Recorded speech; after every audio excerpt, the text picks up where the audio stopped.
Chapter 341. Unfortunately, that year he came across Meat Venerable, and his flying knife couldn't penetrate the Buddha flesh of Meat Venerable. He was pinned to the ground by Meat Venerable for 3 days and 3 nights, and only managed to escape by using his superb movement technique when Meat Venerable dozed off. After that, Lefacia couldn't fly anymore. Following those 3 days and nights, he had Buddha flesh stuck to his body, inseparable, and his later years were miserable. Thus, in the martial world, there came the saying that the master of Qingni Temple, Meat Venerable, had achieved a divine body. However, she and her disciples, the Buddha flesh-bearers, hadn't set foot in the martial world for many years. Who would have thought they'd be seen today? The Murong brothers whispered. Ning Qing was already getting nervous and said, "Why have so many experts suddenly come to this place?" The Murong brothers shrugged and said, "Don't know. Probably some secret treasure they fancy has appeared, or perhaps something has happened nearby." At this point, the Murong brothers fell into thought. This little town was nothing special. If not for the need to find a place to stay, he hadn't even heard of this area. Why would it attract so many people here? Surely it's not because of my handsome self? If all the experts coming here were men, then perhaps, after all, even old Demon Duan can't match me when it comes to attracting men. But the problem is that there are both men and women here, and that's the most troublesome kind. After finishing their meal, the Murong brothers and Ning Qing were ready to go rest in their rooms at the inn. Their rooms were on the 2nd floor, adjacent to each other, right across from a poplar tree whose leaves had not entirely fallen. Thinking that the captivating one was just next door, even without Mr. Duan's treatment, the Murong brothers' heart couldn't stop pounding. Only such a beautiful girl can heal his sorrow. Beautiful girls are the best in the world. Unsure if it was because his heartache was no longer the endless hatred, or for some other reason, this time, the Murong brothers' cultivation did not increase while practicing under the bed. Unknowingly, he had grown accustomed to cultivating under the bed. In order to keep getting stronger, to protect the beauties, the Murong brothers calmed down, recalling the image of old Demon Duan healing the beautiful girl on the bed while they could only persevere under it, their green hair gradually starting to sway. Just as he immersed himself in the lush green cultivation, there was a knock on the door. The Murong brothers ceased their cultivation, their green hair gradually returning to normal. His first reaction was that Ning Qing was the one knocking. Good heavens, it's so late, and she's come to find me. The Murong brothers quickly groomed himself with a speed beyond that of ordinary people, then rushed to the door with the swiftness of a thunderclap, ready to open it. Honestly, during the grooming, he became somewhat envious of Duan Yun's electrifying palms, which could instantly style his hair into any desired shape with just a touch. The door creaked open. Standing outside was not Ning Qing, but another woman, also a beauty, but her hair was red. The red-haired woman had a slender figure, wearing a thin red garment in this harsh winter cold. From here, your eyes could easily pierce through her red attire and make out the contours of her body. The Murong brothers could hardly keep his breath from quickening. He had just been talking about the female red ghost's soul-snatching aura during dinner, and now here she was. Actually, he hadn't gone into detail then, which was that the leader of the Shangxi Qi sect, Qi Yanji, was astonishingly beautiful, on the verge of rivaling the once #1 beauty in the world, Lin Yusin, and even rumors said that Qi Yanji was Lin Yusin's illegitimate daughter. Hence the startling beauty. Murong, Qi sect Fengxia would like to invite you down for a gathering. Her voice didn't sound as seductive as she looked but gave off an impression of innocence and naivety. Yet it was this contrast that made her all the more enticing. The Murong brothers was torn. Yes, just moments ago he was prepared to refuse, since Ning Qing was right next door, and he needed to maintain his image of purity and loyalty. But at this moment, he found his mind and heart wandering. He had no choice. She was just too impressive, and too skilled. The Murong brothers was never very good at rejecting beauties. Unlike old Demon Duan, who would rush to act resolutely against anyone who annoyed him, not sparing even the world's #1 beauty, instead going full tilt to eliminate an entire family. As the Murong brothers hesitated and struggled, wondering whether to step out the threshold with their left foot or right foot, a harrowing scream suddenly echoed through the inn. In the dark of night, this scream was especially shrill, accompanied by the sound of crunching bones and flesh, as if some monster were devouring a person, resulting in a particularly horrifying atmosphere.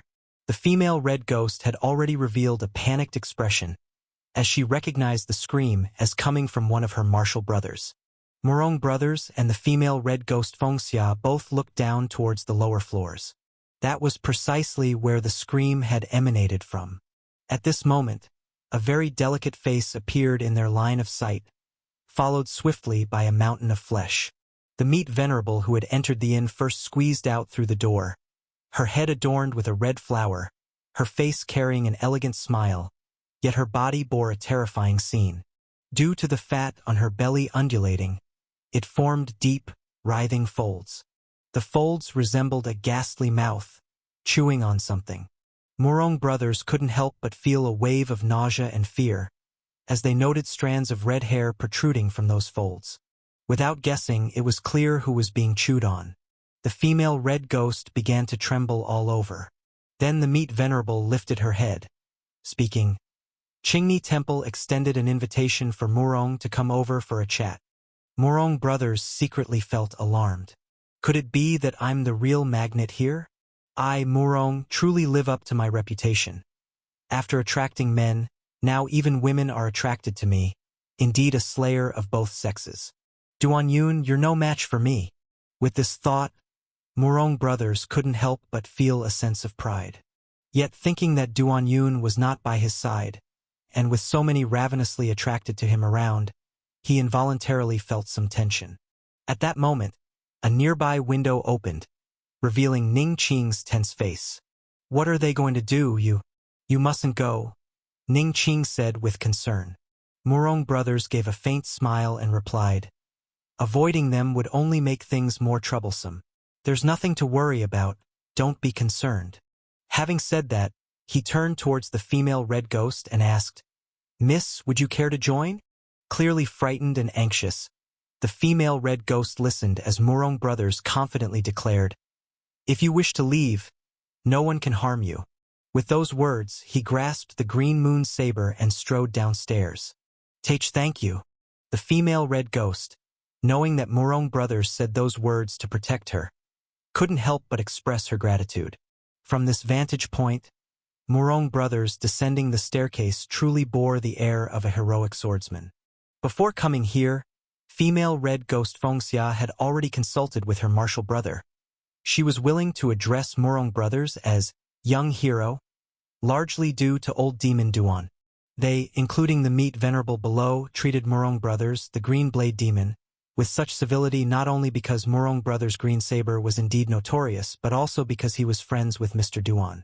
In the martial world, the reputation of notable figures often buoyed those around them, such as the thief commander with Hua Hudi by his side, such as Li Feixia accompanied by the quick swordsman. And Morong brothers had such relations. His green saber inspired fear, yet his martial achievements in the martial world have not been particularly prominent. The few major events all involved collaboration with old demon Duan, yet who exerted greater effort in these endeavors was clear to all with eyes to see. The fact that the female red ghost would dress up like this to meet him, respectfully calling him young hero, was mostly due to the deterrent force of old demon Duan. Qi sect held no fear for the increasingly declining Morong family, nor for the green blade demon, but they couldn't help but be wary of old demon Duan. Yet at this moment, in the eyes of the female red ghost, Morong brothers descending towards the lower floor also appeared to be a magnanimous hero. Indeed, to become close friends with old demon Duan, just as Hua Hudi was to the thief commander of old, how could one be an ordinary person? Morong brothers walked downstairs. Despite his robust stride, he was feeling somewhat nervous inside. Two meat venerables and the hidden Ba Mountain Taoist, if it came down to a fight, the outcome was far from certain. Even if he was 1 in 10,000, a prodigy in the way of the saber just like Duan Yun. Chapter 342. I just want to beat you all to death, or be killed by you all. Tonight, there are neither stars nor moon. Only a faint light burns in the dining hall on the first floor of the inn. The Morong brothers walk along the road, their feet on a red carpet laid out by the meat bodhisattvas. Petals strewn around the red carpet emit a faint fragrance, appearing exceedingly elegant. Yet, the Morong brothers' backs are drenched in cold sweat. The chill wind blows, turning that sweat into a biting cold that seeps into their skin. For they know all too well that the meat bodhisattva's red carpet is not that easy to tread upon. In their eyes, its scarlet hue is like the long tongue of a demon, intent on rolling them into abyss hell. At dinner, the Morong brothers did not tell Ning Qing about the most terrifying aspect of the Qingni temple's meat bodhisattvas. That is their need for cushions for their cultivation, and their preference for making these cushions out of flesh. In their words, feeling the sins of the cushions beneath them actually aids in calming their minds. As a handsome young hero, the fairest and most elegant of 3 generations of the Morong family, confronting such immortals poses a great risk. But the Morong brothers do not halt their steps, showing no signs of retreat. Their manner as they carry the green moon saber across their waist does hold a bit of the bravado of a hero standing defiant. Unconsciously, they have been influenced by Duan Yun's supreme heroic spirit. They even harbor the illusion that a shout declaring, "I want to be a hero," could send all demons scurrying in fear. With that thought, the Morong brothers stride even larger. In the quiet of the night, their footsteps are like drumbeats, each step resonating in the hearts of those who listen. In fact, the confrontation between experts begins from the very first moment they lay eyes on each other. These strange people at the inn who dare to brazenly appear before the Morong brothers. Does it mean they aren't afraid of them at all? And did the Morong brothers, when they discussed them at the inn to Ning Qing, also convey that they aren't afraid? In any event, one cannot lose momentum. The Morong brothers enter the dining hall. A faint smell of blood permeates the air, making the scent of flowers nearby seem greasy and heavy. The source of this blood scent, the Morong brothers saw clearly just a moment ago. This is a cannibalistic martial world. With Red Ghost lurking outside, his red hair alone enough to instill fear, yet in the eyes of the 2 meat venerables and the Ba Mountain Taoist, he's very insignificant. Perhaps only the Red Ghost with double red pupils could have a seat at the dinner table, thus becoming a target to be devoured. There is no Red Ghost inside the room.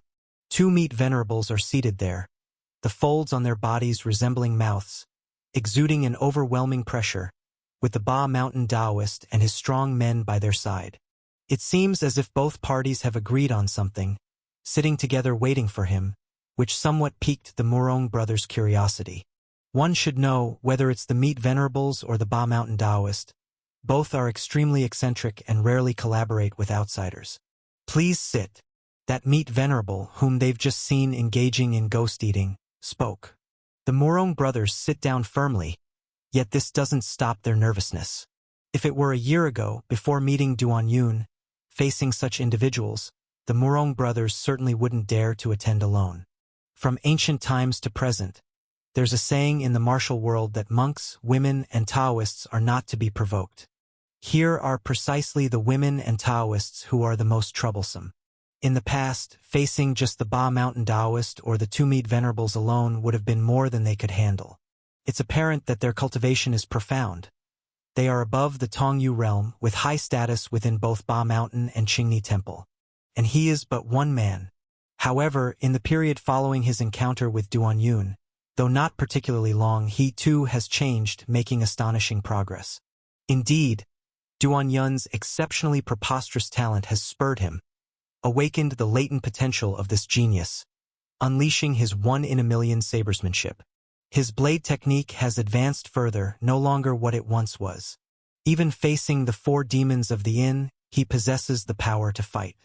His tension is because, despite having the power to fight, he can't be sure of victory, whether against the Ba Mountain Taoist or the meat venerables. Should he fail, the consequences would be dire. He is not Li Feixia. Not everyone has the ability to survive being pressed under the meat venerable for 3 days and nights. Should he fail, he'd likely end up as a cushion for the meat venerables or perhaps a favored lantern for the Ba Mountain Taoist. "Young hero Morong, when I first heard your name, it was said you were practicing your family's saber art and had some disagreements with your sister. Unexpectedly, upon seeing you now, You've become a renowned hero. At this moment, the hitherto silent Ba Mountain Taoist, sipping tea, spoke up. He just happened to be sitting in a dark spot beneath the lamp, rendering his facial expressions unclear to the Morong brothers. It's obvious that this Ba Mountain Taoist has investigated him. The issue of his saber practice and his half-sister was only famous within a small circle, not something considered noteworthy by a Taoist of Ba Mountain's caliber. Yet he knows. This means they indeed came targeting him. But still, he can't fathom why. Could it be that the Taoist has changed his disposition, no longer fond of alchemy, and now prefers men? The Morong brothers subtly tighten their gluteus muscles, responding, "Aspiring to be a hero is indeed my passion. I always devote myself wholeheartedly to what I do." At this point, the meat venerable on the left side couldn't help but speak. "Besides aspiring to be a hero, I wonder what else does young hero Morong fancy?" Her voice is also pleasant, and accompanied by her clear and beautiful face, it would normally be quite seductive. But along with her grotesquely fleshy body, it presents a cut of terrifying dichotomy. Chapter 343. Morong replied lightly, "Aside from being a hero, I of course love sabers, as I am a rare saber genius, and also the most gifted in the Morong family in 100 years. When he said this, he looked at the green moon saber as if looking at his own lover. It must be said, Morong, being an old riverside, not only made it clear that his saber skills were formidable and he was not too afraid of them, but also brought up the Morong family. Unfortunately, the effect seemed not very strong, as at this moment, Meat Buddha started laughing joyfully, saying, "Indeed, the Morong family still relies on Morong to revitalize its glory." This sentence seemed like a compliment, but in reality, it didn't hold the Morong family in high regard anymore. No matter what was said, the Morong family once had unlimited glory, but it couldn't change the fact that each generation was weaker than the last. Morong suddenly felt a surge of blood burning within him, revitalizing the glory of the Morong family, our generation, but in the next moment his blood ran cold. He thought of the sisters who had had good feelings for him, even wanted to pledge their lives to him, and his blood turned cold. Being born into the Morong family is really a curse. However, he quickly recovered and said relaxedly, "Actually, I have many hobbies. I'm not sure why you invited me here. Surely it's not just to listen to me talk about hobbies." Meat Buddha's eyes wandered as she spoke. "It depends on whether Morong is willing to sacrifice something he loves." "Sacrifice something I love?" Morong asked, puzzled.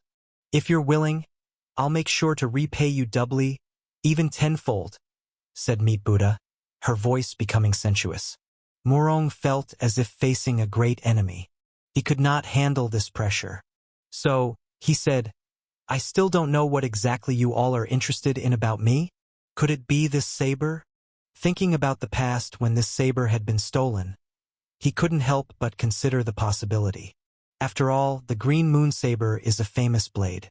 But on second thought, it seemed odd because a famous blade also needs the right person to unleash its full power, and these people clearly did not lack unique weapons. Ba Mountain Taoist spoke up. "Who would dare touch Morong's saber? If you wish, these sabers are all tributes for you." Saying this, Ba Mountain Taoist's fighter untied the huge bundle he carried, pulling out 4 sabers. The bundle contained various weapons, some still stained with blood, evidently acquired by Ba Mountain Taoist after killing others. This undoubtedly gave a tremendous sense of oppression, as Morong recognized the extraordinariness of these 4 sabers, especially the one in the middle that emitted a bloody glow in the night, quite conspicuous. "Blood Shadow Mad Blade," Morong muttered. At that moment, Ba Mountain Taoist picked up that saber and gently shook it. Thus, the blade's blood shadow merged together, creating a dizzying effect. This was undoubtedly one of the most dazzling sabers in the martial world. "We who follow the Tao often like others to listen to us." The former owner of the Blood Shadow Mad Blade, Shui had no choice but to acknowledge my Tao, so I took his saber. Taking the saber meant taking someone's life. Ba Mountain Taoist's Tao often concerned life and death. His words were casually spoken, clearly pressuring Morong. At this moment, Meet Buddha laughed coquettishly. A hero of the martial world. How can he not have a beauty by his side? Morong listened, his expression stern. Does this meat lump really covet my beauty? Meet Buddha took out a silk handkerchief, covering her mouth as she laughed. Morong, don't be nervous. You're still young and don't know the goods we have. I have 3 estates, each housing 2 peerlessly beautiful maidens whom you can enjoy at your leisure. Saying this, she placed 3 wooden plaques together. Qingni Temple's Buddha is known for harboring beautiful girls. Everyone in the martial world knew this. Morong looked at the several sabers, the wooden plaques, and contemplated. I still don't know what exactly you want? At this moment, Meet Buddha on the right finally spoke up. Young hero, can't you see that we just want your woman? Just one woman. When this was said, Morong's hair stood on end as he asked, You want my woman? You wouldn't believe it, but his enraged appearance seemed quite intimidating, causing Meet Buddha and Ba Mountain Taoist to become cautious momentarily. Damn it! You also want to snatch my woman? Morong asked accusingly. Saying this, his hair showed hints of green, and his face displayed an expression of endless hatred.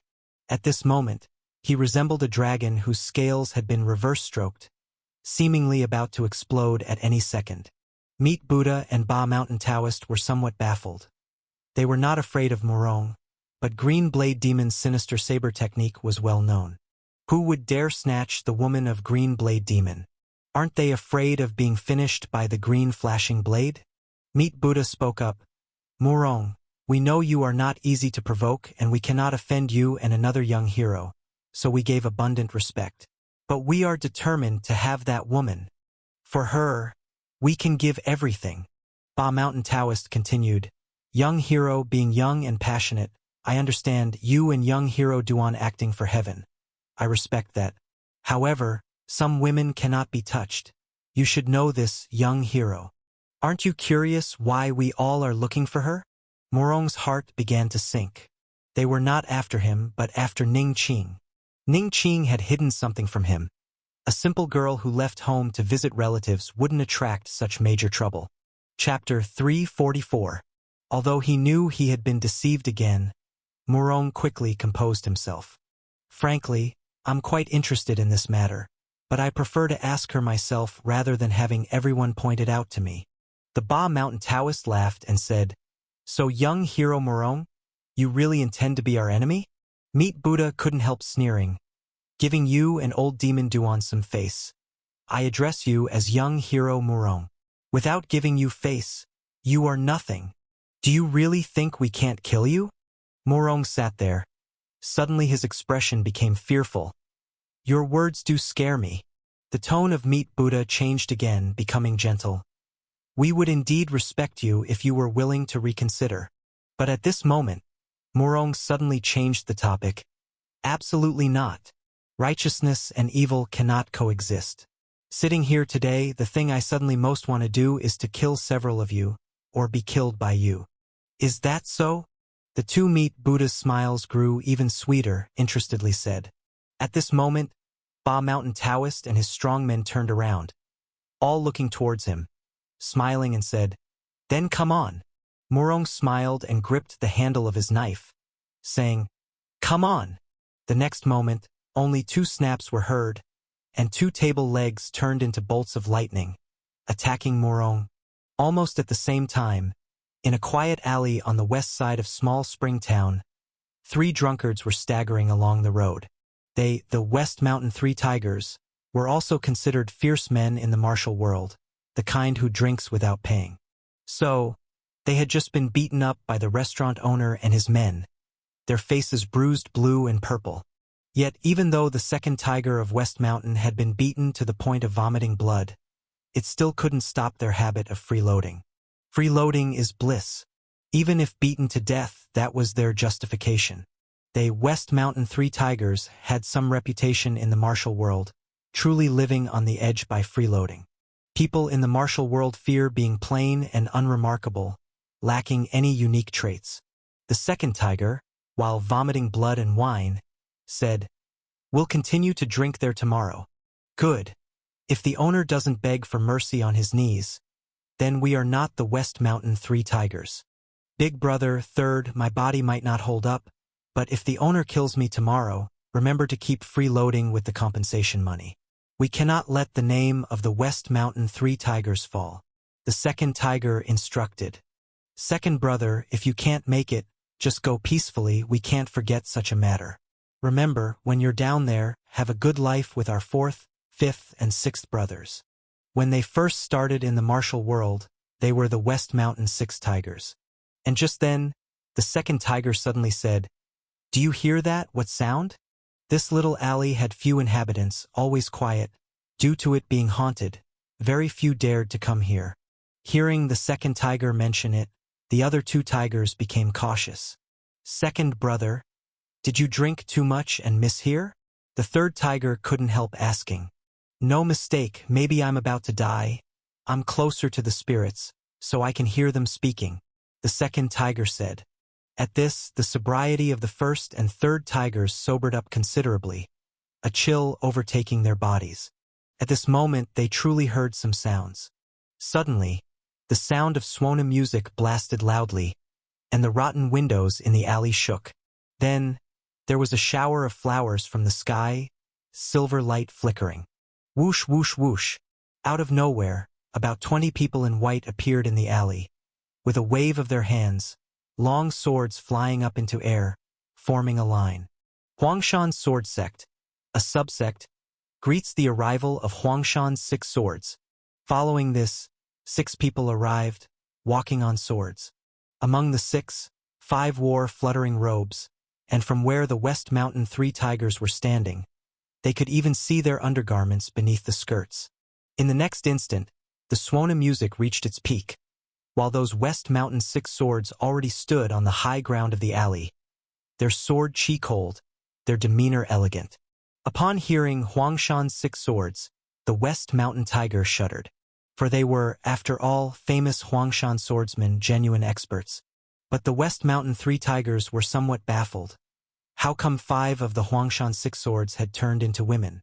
At that moment, the square-faced woman among them spoke out. The 6 swords have been unsheathed.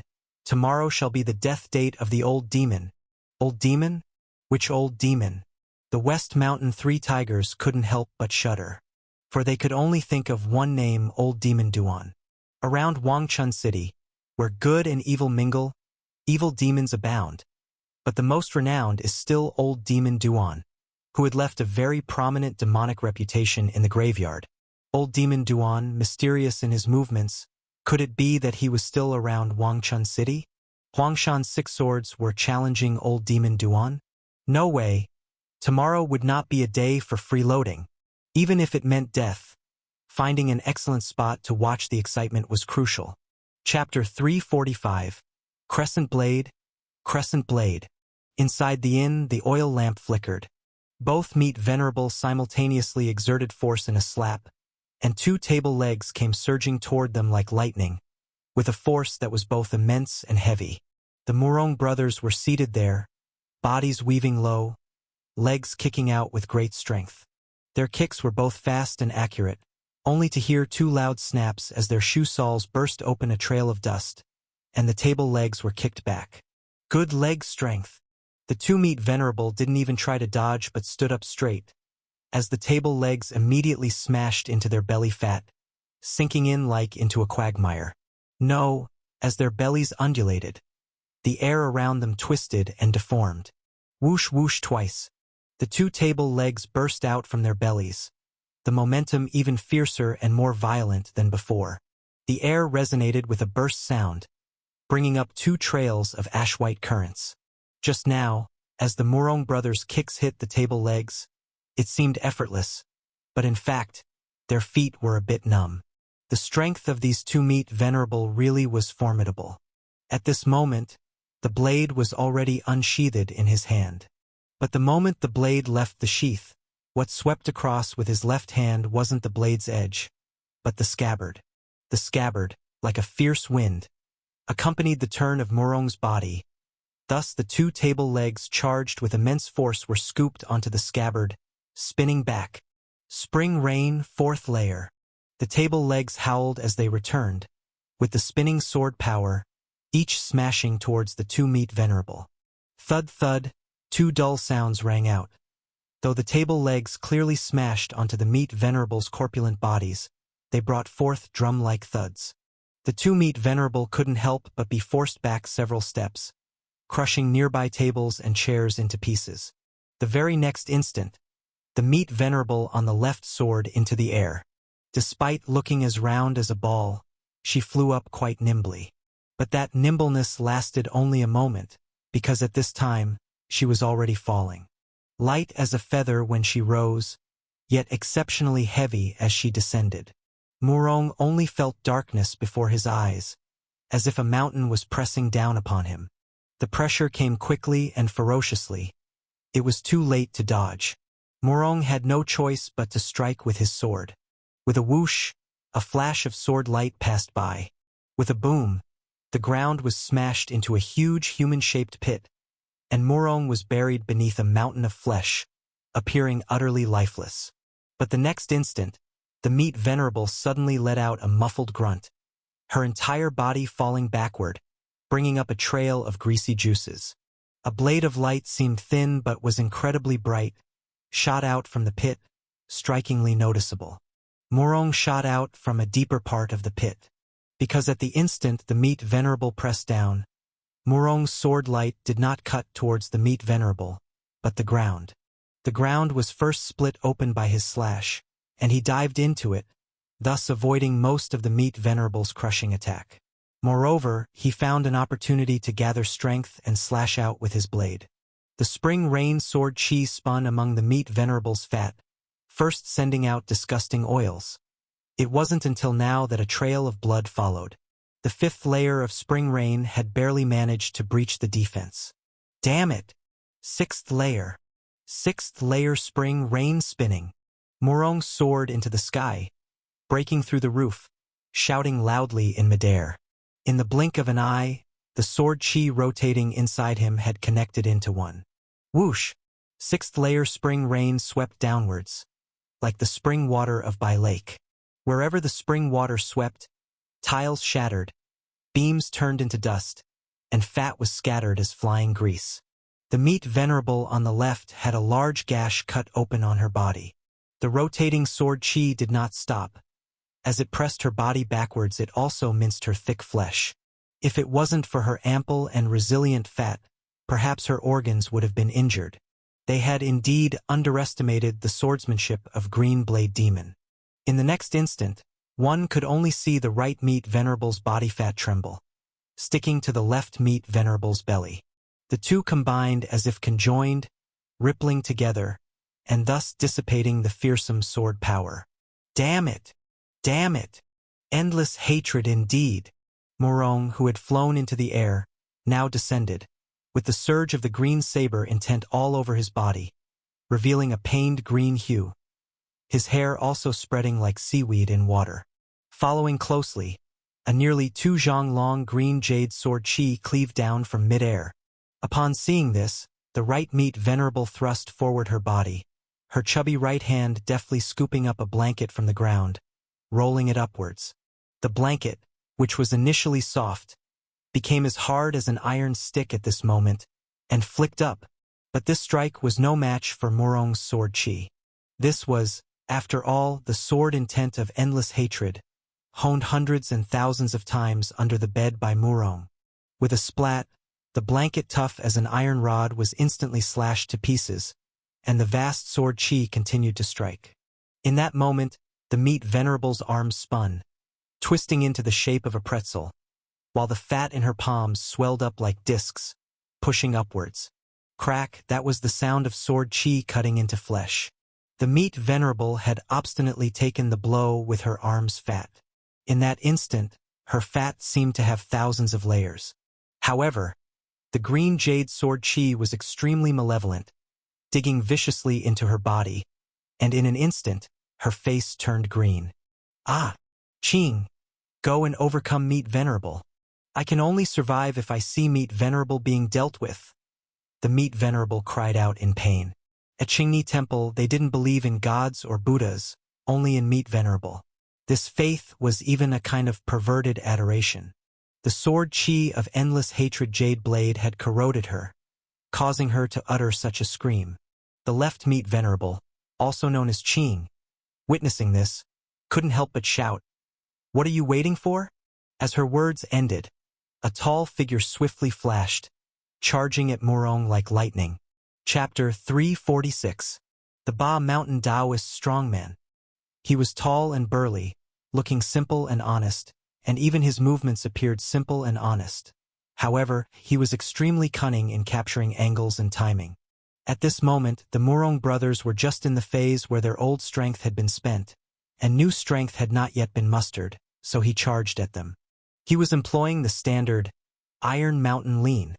With a muffled boom, the Murong brothers, still in midair, were struck and felt as if they had been hit by a meteorite, their bodies plummeting to the ground like cannonballs, creating deep craters. With a wow, their throats tasted sweet, and they saw stars. But in the next instant, they were already picked up by the strong man and smashed downward. This guy didn't even leave them a gap to catch their breath. Thud, thud, thud. Grasping the Murong brothers like catching small chickens, the strong man smashed them against the ground 3 times in succession. The ground was left with 3 smoking holes, and the Murong brothers felt a splitting headache, only managing to forcefully grip their sabers. Had their skills not significantly improved over the past days, especially after their hair turned green and became more spiritual and tenacious, they would have been afraid their heads would have burst open. The strong man, relentless, seemingly not needing to breathe at all, lifted the Murong brothers again and smashed them downward. With a boom, another smoking hole appeared on the ground, but the Murong brothers were no longer in his hands. A look of surprise emerged on the numb face of the strongman, as his Ba Mountain small grapple technique was known to be nearly fail-proof and had hardly ever missed. In the next moment, a bright sword light suddenly filled his pupils. With a swish, his eyes were cut open, the sound crisp. The strong man let out a painful cry, covering his eyes and kneeling on the ground. The Murong brothers stood there panting heavily, covering their dislocated left shoulders. With a flick, they popped back into place. But in that instant, the pain made them break out in a cold sweat. To escape the opponent's grappling hands just now, they had to forcibly dislocate their shoulder. "Don't give him any time to breathe," the fleshy bodhisattva reminded. "You bastard!" Being outnumbered was already a disadvantage, and the opponent disregarded any martial morality by not allowing any chance to breathe. The Murong brothers suddenly fell to the ground, their bodies sliding upwards like maggots. With a boom, the spot where they just stood now bore a large hole. The skinny Ba Mountain Taoist stood there, a bronze-colored smile on his face. In that instant, the Murong brothers felt his maliciousness. That kick just now, if they were half a beat too slow, would undoubtedly lead to their progeny being cut off. The Ba Mountain Taoist stomped down again. The muscles on the Murong brothers' backs rolled, and they slipped away nimbly once more. This movement technique, gleaned from Lai Corpse, was really both strange and effective. But in the next moment, they felt something was off. A strange tremor came from the ground, and they were suddenly jolted upwards. The Taoist target was not them, but the ground itself. The Murong brothers, floating in midair, found it difficult to change direction and increase speed. Any effort would be significantly compromised. Just then, a horsetail whisk lashed at them. This lash was not overwhelmingly powerful, but it was extremely tricky, even devious, aimed precisely at their waist, a spot difficult to defend. He was lashing at their waists. True Qi roared and swirled within the Murong brothers, forcing a hasty change of technique, leading their bodies to turn and use the blade to block along their back. With a cracking sound, the horsetail whisk struck their back. The blade of the green moon saber couldn't completely deflect all the whisk strands, and the Murong brothers slammed onto the ground, their back skin bursting open. After they landed, a huge shadow shrouded them.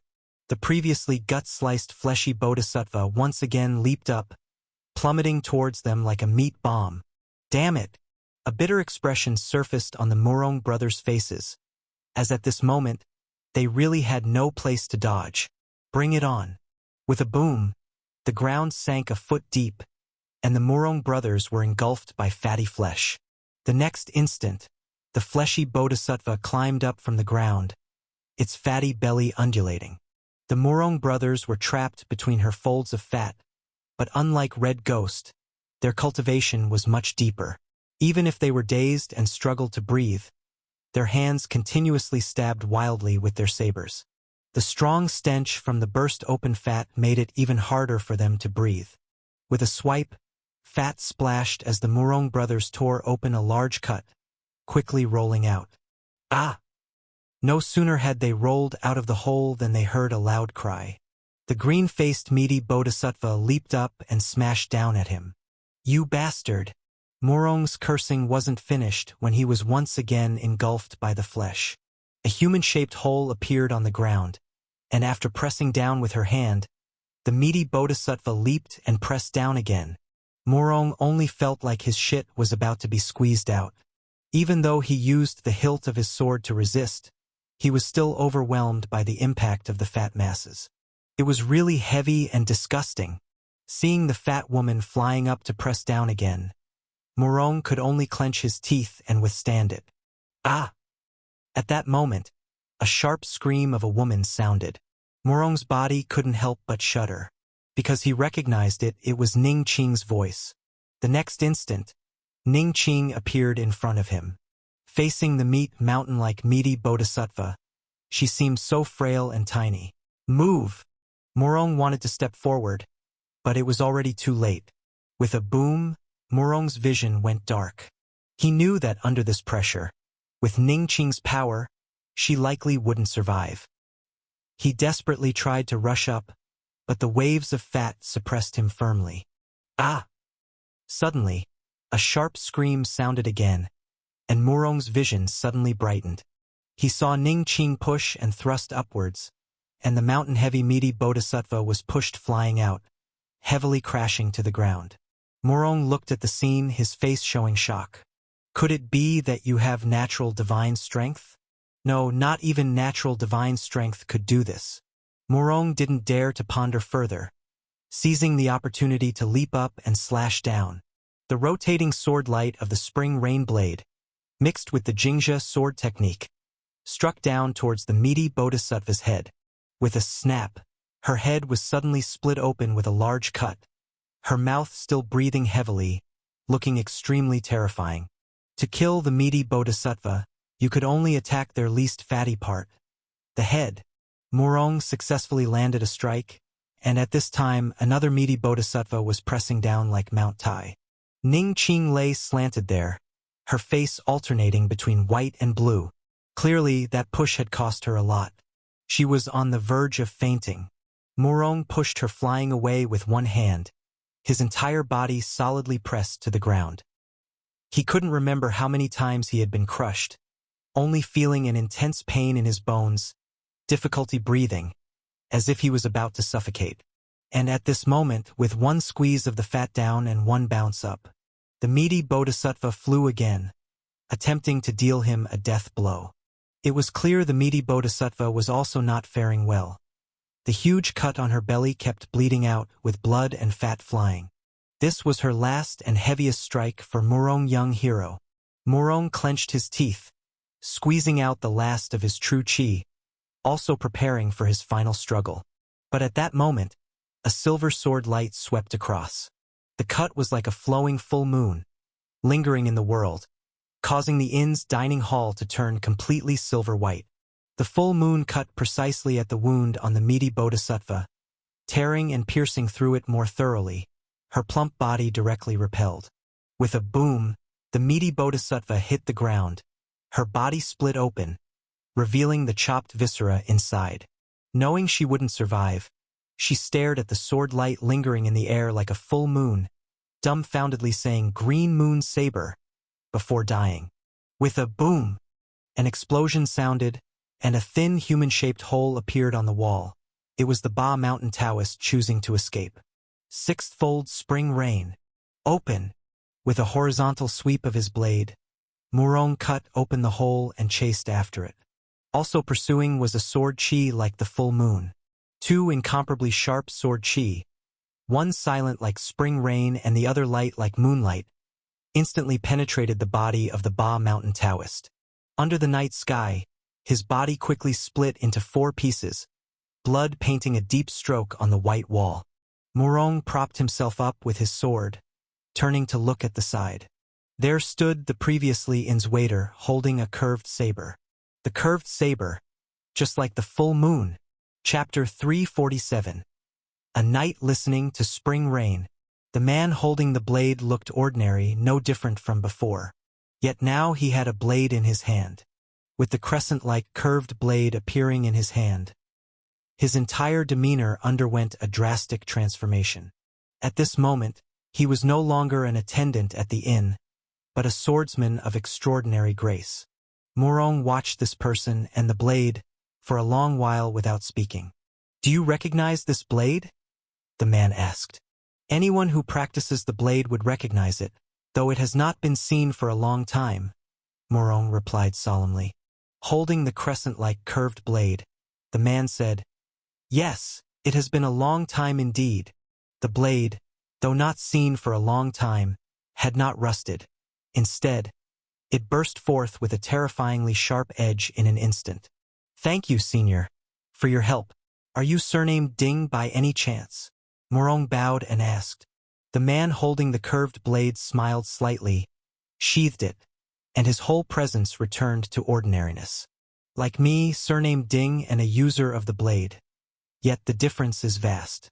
Now I am just an attendant named Ding at this inn," Ding said to Murong. Murong earnestly asked, "Senior, why are you still Ding?" "Because I have not yet grasped the true essence of the divine blade. Thus I am still Ding," Ding replied. From here, it was hard to determine his age, yet he conveyed a sense of desolate loneliness. Murong knew well this feeling. Even a swordsman of dazzling talent, when facing an insurmountable bottleneck, might never get past it, thus falling into decline. At this time, he checked Ning Qing's pulse and found her merely unconscious, showing a troubled expression and saying, "Senior, I apologize. I need to excuse myself for a moment. May I ask where the restroom is?" Ding displayed a slightly embarrassed, surprised expression. Murong also felt the awkwardness and hurriedly explained, "It's all that fat lady's fault. She nearly made me crap myself." Ding pointed to the right, and Murong quickly ran towards it with his pants held up.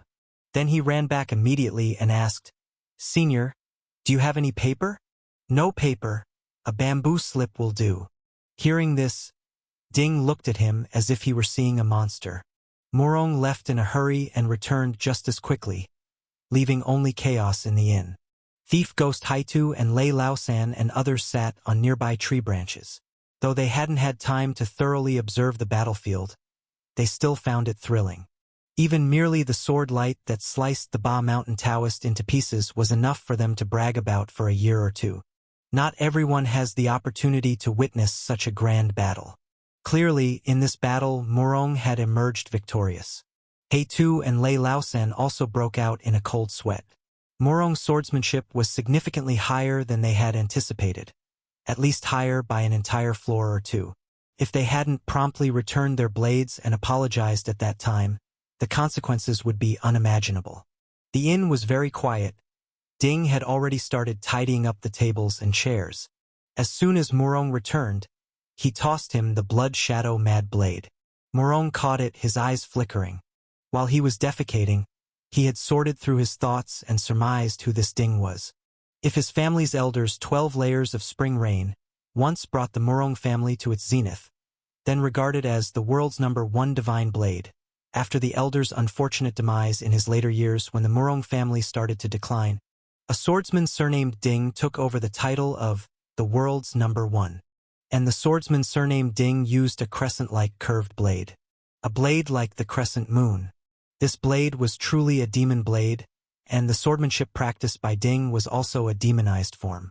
This swordsman surnamed Ding, named Shang, was like a dazzling meteor in the world of the sword path. He rose from obscurity to the world's #1 demon blade in an extremely short time, hence he shone as bright as a startled swan. Even old Demon Duan, who achieved notoriety within over a year, did not rise as quickly. Unfortunately, the price of this sword technique was demonization, known as one divine blade slash. With this one technique, gods and demons could not hinder. Ding Shang had once defeated the sword god Xie Dufeng with this slash.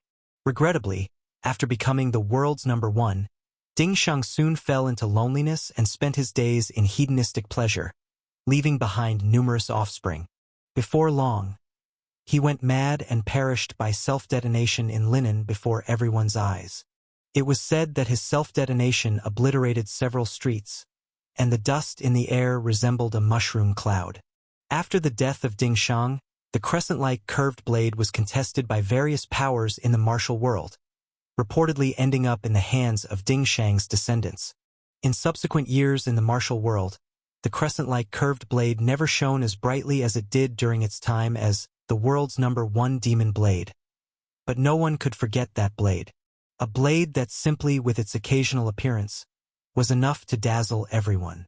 Morong had not expected to see this blade tonight, nor to have his life saved by it. At this moment, Ding asked, "Between you and Duan Yun's swordsmanship, who has the better skill?" Morong pondered and replied, "I fear he is slightly better than me." "How much exactly?" Ding continued to inquire. Morong's expression turned serious and said, "If he uses only the blade, 1 level higher, but if it's a combination of sword and blade, more than 1.5 levels. Hearing this answer, Ding couldn't help but sigh. Truly, the youth are to be feared. With people like you in the world of the blade, I won't feel lonely. Morong looked at the still unconscious Ning Qing, perplexed, and said, "Senior, I have a question I'd like to ask. Why is everyone after her?" Chapter 348.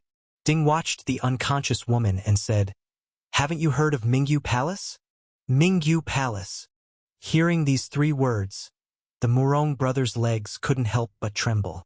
Mingyu Palace is a martial sect, and also a forbidden territory in the martial world, even perhaps a myth in the martial arts community. Inside Mingyu Palace, there are all beautiful women who are always mysterious and rarely interact with outsiders.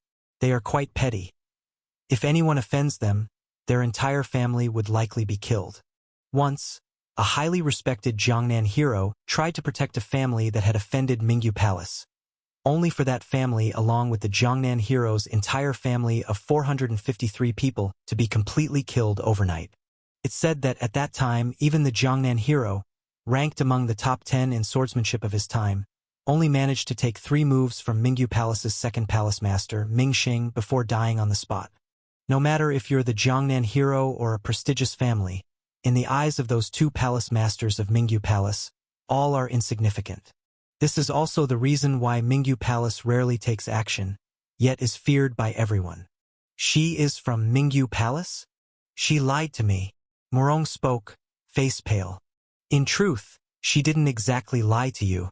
The dream emission skills of Mingyu Palace can erase and alter memories, Ding explained. You should know, the palace masters of Mingyu Palace only favor women, or rather, all disciples of Mingyu Palace are theirs. As he spoke, he looked at Ning Qing and said, "Since she has inherited the dream emission skills, she is evidently one of the most favored women by the palace masters. You should also know, those 2 women can't live forever. They will choose a successor from their most favored women." By now, the Morong brothers had gradually caught on. Ba Mountain Taoist, Shangxi Qi sect, and Qingni Temple. These people wanted Ning Qing because she harbored the dream emission skills of Mingyu Palace. Perhaps they already had grievances with Mingyu Palace but couldn't contend with the 2 palace masters. If they could break the dream emission skills, they might stand a chance against Mingyu Palace. Or even if they had no grievances, the dream emission skills remained a huge temptation. The 2 palace masters of Mingyu Palace, in a way, are like 2 emperors, and all the women inside are also their harem. And Ning Qing was one of the most promising women, implanted with the dream emission skills, once awakening. She would become one of the women of the palace masters, and if she excels among her peers, even the successor of Mingyu Palace. Thinking of this, the Morong brothers' faces and hair turned green, shouting, "No! Ding shook his head and said, "There's a rumor that you're lovesick, and it seems true. But I must remind you, these are waters you cannot wade through." Murong, with a pained expression, looked at Ding, wanting to speak but stopping himself. Ding responded, "I know what you want to say. You and Yun are now well known, having done many famed deeds killing many experts. But compared to those two in the Mingyu Palace, you're still too green.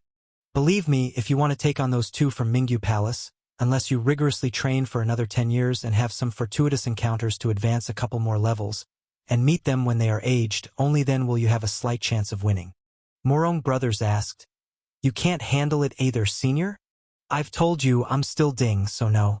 Over the years, the only person in this world who could save someone from Mingyu Palace was Sword God Xiadufeng. Unfortunately, Xiadufeng is no longer with us, and there was only one Xiadufeng. Ding answered. Speaking of Xiadufeng, his eyes filled with respect. That sword god, who lost to the crescent blade, had long become an insurmountable peak for those who later wielded the crescent blade.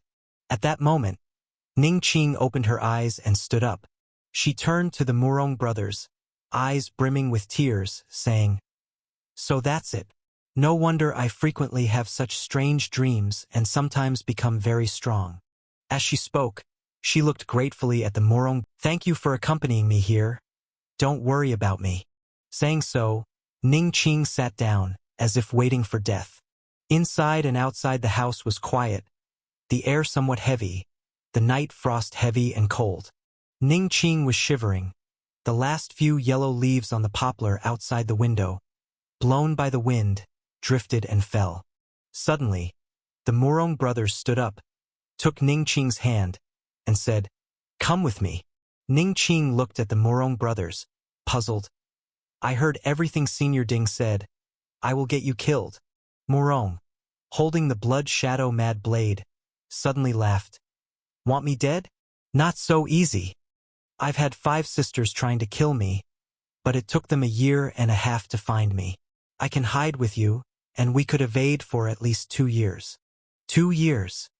As he spoke, he looked at Ding, saying, "I believe in myself and I believe in my friends. 2 years is enough." Confident, he believed they could climb another level in 2 years, and Yun chuckling, thinking of Yun shouting, "Damn it! Damn it!" While mastering the 12 layers of spring rain, he felt even more confident. No one had a brighter future than this guy. By then, they definitely have the capabilities_he to protect themselves. If it still won't work, then they could keep running or die. He believed in himself and his friends. So, the Murong brothers turned to Ning Qing and said, "If you don't want to go back there, if you have feelings for me, then come with me." Chapter 349. Ning Qing looked at him, her eyes gradually sparkling with spirit, and exclaimed excitedly, "I will go with you." "Good. Then let's go." Afterwards, Murong took a resolute Ning Qing and walked out. Ding watched the two figures, suddenly laughing loudly. "Yes, that's right. What's the point in practicing the blade if you don't even have that bit of courage? Kid, this is for you." With a swish, a roll of red cloth shot out like an arrow. Murong caught it in his hand with a swift motion. On the red cloth was written a line of ink characters, "A night listening to spring rain." Holding the red cloth, Murong couldn't help but express his gratitude. "Thank you, Senior." With those words, he left without any hesitation or delay. The blood shadow mad blade, unsheathed, was very eye-catching in the night. Duan Yun was completely unaware that Murong had run into trouble. Or rather, besides being deceived by a woman, Duan Yun didn't worry too much about Murong. After all, Murong himself was a renowned young hero, unless he encountered a master like the Manor Master of Netherworld Mountain Villa who could handle him, he wouldn't face defeat. Fortunately, masters of that caliber are not numerous. Murong's escort of a green girl visiting her relatives was like using a cleaver to kill a chicken. An overkill. Duan Yun was living a mundane life at Yuzhu Villa, and today they were discussing whether to sun-cure more bacon. Shining said, "We should prepare more, who knows? When Murong comes back, he might not be alone." Feng Linger looked at Ziyu and sneered. That's for sure. The person hasn't returned yet, and there's already one more. Ziyu had been staying here for a few days and had gradually adapted to the speaking style and environment. She even slowly accepted the fact that this woman might have a blood connection with her. Duan Yun was even taking a liking to Ziyu, because she said she quite enjoyed his cellar, and commented that it was very tastefully renovated. Indeed, the cellar of young hero Duan couldn't just be any ordinary cellar. This was not flattery, as for the past few days, Ziyu had been sleeping in the cellar. However, after night fell, when Green Jade awoke, she would crawl out and find Duan Yun to complain about the shameless actions Ziyu did, hiding in the cellar, avoiding people's eyes. Driven by curiosity, Duan Yun couldn't help asking, Ziyu, when did your sister first appear? Ziyu pondered and answered, she appeared very early on. As a child, I was alone and envious of others who had brothers and sisters. Whenever I encountered difficulties, I would wish I had a sister, someone who'd tell me everything and help me.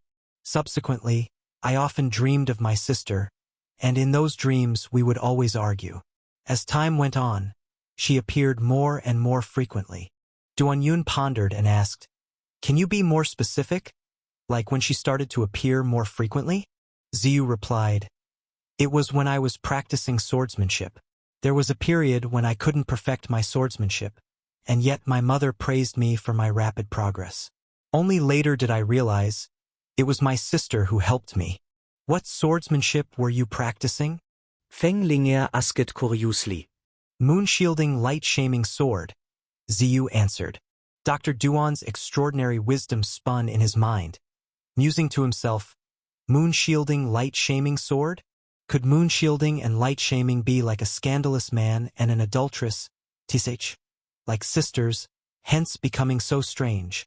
While he was contemplating this, suddenly, the loud and spirited sound of Suona music rose from the direction of the graveyard. Duan Yun and the others couldn't help but look over, wondering, who's had a death in the family to warrant such a grand? Chapter 350. Extraordinary Wisdom, united in dark and light, sun and moon shining together. Next to Yuju Villa's graveyard, there were always plenty of dead. Duan Yun and his companions would occasionally run into a few people here, all of whom came to bury bodies. But they had never seen such a grand spectacle before. Typically, those who came here to bury bodies were the poor, some without even a simple wooden coffin, only able to wrap the body with a straw mat. There was no spare silver to pay for a ritual. Yet the commotion outside seemed rather significant, clearly costing a tidy sum. Could it be some lord with eccentric tastes preferred a bustling afterlife? Duan Yun and Shening enjoyed watching the hubbub, not sparing even the spectacle of the dead. So they stood in the yard, stretching their necks to look towards the graveyard. Suddenly, they heard a harmonious chant from the mountain. The 6 swords descend from Huang Mountain, a sword flight that startles heaven and earth, riding the wind on swords, expelling evil between heaven and earth.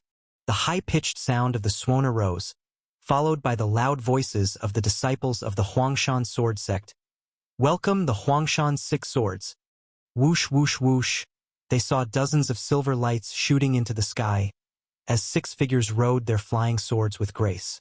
The 6 of them, 5 women and 1 man, had a dashing appearance, especially the 5 women who were wearing the same short-hemmed dresses, revealing an array of colorful underwear beneath. If seeing the funeral procession with all its fanfare was already outlandish enough, the sight of these women wearing short skirts and flying on swords was utterly preposterous. Is this a show you can watch for free? Shening, witnessing this scene, couldn't help but critique. Those provocative tramps. Feng Linger nodded in agreement. Her skirts were always short, but these were even shorter than hers. What else if not provocative tramps? At that moment, Feng Linger suddenly remarked, wait, they're not coming for us, are they? Shening muttered. They just said something about expelling demons. Involuntarily, both she and Feng Linger turned their gaze towards Duan Yun. Duan Yun, who had been enjoying the liveliness, darkened his face upon hearing their words. Thud, thud, thud. The 5 women and 1 man had already landed on their rooftop. The wind blew, revealing the sparkling white skin of the women's legs. On the hillside behind them, the musicians and drummers whirled and tumbled down the slope. There was no helping it, running wasn't as fast as flying. Huangshan's sword leader Lu Qingyu, with a square face, puffed out her ample chest and declared, "Old Demon Duan, I have finally found you." Duan Yun, with a grim face, retorted, "Who the hell are you talking about?" Lu Qingyu snorted coldly and said, "Huangshan's 6 swords. When you killed our sister Chening, you should have known this day would come. Last time you were lucky to escape, but today, this female hero will surely slay you, you evil demon." Lu Qingyu proclaimed with righteous indignation. Duan Yun didn't care about this so-called Huangshan's 7 swords, 6 swords, nor did he care if they were dressed in short skirts like provocative tramps. What he cared about was his own reputation. Thus, the next moment, he lashed out, "Damn your mother! Which piece of shit is slandering me as young hero? It turns out to be the mad woman from Huangshan." Actually, young hero Duan always put humanity first. Even if that Huangshan heroine was quite indecent, associating with the vile Zhu Haimian, all he did was make her wet the golden sword and die. He didn't take his anger out on the sword sect's entire family. But in this moment, he profoundly understood what birds of a feather flock together meant. For the Huangshan sword sect to slander him, a hero of humanity, in such a manner, they were clearly evil deviants. Seeing old demon Duan get angry, Lu Qingyu couldn't help but laugh charmingly. "Old demon Duan, I admit you have some skills, but now that we 6 swords have joined forces, you're destined to die. Kill! Kill! Kill!" Suddenly, the 6 swords shouted in unison, shaking one's soul. The 5 women and 1 man, swords in hand, leapt down with flamboyant poise, as if they were celestial beings. But the very next instant, a shadow moved swiftly to confront them head-on. With a muffled thump, Lu Qingyu, who had soared like a celestial, suddenly let out a "oh" as her body arched. Facing her aerial assault, Duan Yun did not back down but instead advanced with even more ferocity, kicking straight into her abdomen. Lu Qingyu felt as if bile was about to burst forth from her. She had been careless. Who kicks a woman in the stomach upon arrival? Is he even a man? Does he have no shame? Truly, an evil deviant with no martial ethics. The next instant, Duan Yun gave her no chance to catch her breath, grabbed her hair, and delivered a fierce slam. With a thud, Lu Qingyu fell to the ground, forming a human-shaped crater. Her beautiful hair had been torn off in large swathes, with beads of blood emerging. The other 5 swords were stunned, because Duan Yun's sudden aggression had indeed taken them by surprise. "What are you waiting for? Get our..." "Oh." Lu Qingyu hadn't even finished saying "formation" when her front teeth were kicked out by Duan Yun. The Duan Yun of the moment was like one of those ruthless gangsters. Ziyu was completely shocked. She had never imagined Duan Yun could be so brutal hitting a woman, as if he were naturally good at it. She even became somewhat afraid of him. Swoosh, swoosh, swoosh. In that instant, the other 5 swords finally reacted, unleashing their swords together with a chilling light. Even Lu Qingyu, whose face was as swollen as a pig's, had her eyes suddenly filled with a fierce change. In a split second, she went from a woman who failed to show off and was beaten, to a formidable sword cultivator. With a swish, the true qi in her body flowed, and the Huangshan sword at her waist was unsheathed. The sword light swirled, the 6 swords' energies connecting into one, thrusting at Duan Yun. Breaking body sword energy. Let's toy with them. Duan Yun flicked his wrist, and the breaking body sword energy exploded forth. Hiss, hiss, hiss. The clash of sword edges and breaking body sword energy sparked a dazzling blaze. Chapter 351. However, the depth to which these 6 swords penetrated the breaking body sword energy was beyond Duan Yun's expectation. The power of the 6 people when they formed their array was not small. Just as the Huangshan swords were about to continue stabbing in, Duan Yun's brow lifted. Break! The breaking body sword energy became even denser and more obscure, like the black chi of the netherworld hell. On the sword tips, the sound of ding ding ding kept ringing out, and the Huangshan swords were already starting to wobble. However, Lu Qingyu's expression became progressively more fervent. 6 swords as one. The chi of the Huangshan 6 swords shifted, and all 6 swords released from their hands at the same time, turning upwards like a swift wind and forming a great sword. Before the great sword had fully formed, Lu Qingyu had already moved up into the wind ahead of it. In the next moment, he stepped onto the great sword, with the man and sword unified, thrusting downwards towards the crown of Duanyun's head. The legacy of the Huangshan sword formation had been passed down for a long time. They had trained together for an unknown period with the sole purpose of dealing with old demon Duan. What Duanyun didn't know was that in order to face him, aside from the last junior brother and the original second senior sister, Lu Qingyu and the third and fourth senior brothers had all lost their original genders. Even fewer people knew that to perfect their sword formation, they often slept together to cultivate feelings. That kind of sentiment where you were originally a man and I was also a man, but then you turned into a woman, and I also became a woman, the feelings where it's a blur whether it's man to woman or woman to woman. As the great sword of Lu Qingyu's 6 swords as one pressed down, Duanyun lifted his hand, and a column of death energy sword chi shot up from the ground. Boom! The swords collided with a crash, creating a sunken pit in the ground, and the air around flowed like water, blowing the skirts of the 6 swords, failing to guard their underpants. At this time, the chi of the Huangshan 6 swords was still unified. It had to be said, the Huangshan sword formation had some similarities to the formations of the White Sox sect, like a cage trying to trap Duanyun inside. Seeing this, Ziyu couldn't help but say to Feng Linger and Shining, "Shouldn't we help? If your hands are itching, you can go," Feng Linger replied. Ziyu shook her head and did not step forward. Atop the graveyard, the 3 tigers from Shilin Mountain saw this scene and went wild with excitement. Who would have thought that old demon Duan lived here, and that the Huangshan 6 swords would really engage in a bloody battle with old demon Duan? The second tiger, already nursing internal injuries, was coughing up blood while staring unblinkingly, unable to take his eyes off the scene. The 6 swords combined, putting pressure on Duanyun. Suddenly, Duanyun lifted his leg and delivered a kick straight towards that junior brother. Under such tremendous pressure, he still had the spare energy to kick. Thud! The groin of the junior brother from Huangshan took the hit, his complexion already turning the color of a pig's liver. So painful, excruciatingly painful. He hadn't even had the chance to clamp his legs shut before Duanyun's terrifying kick came again. Bang!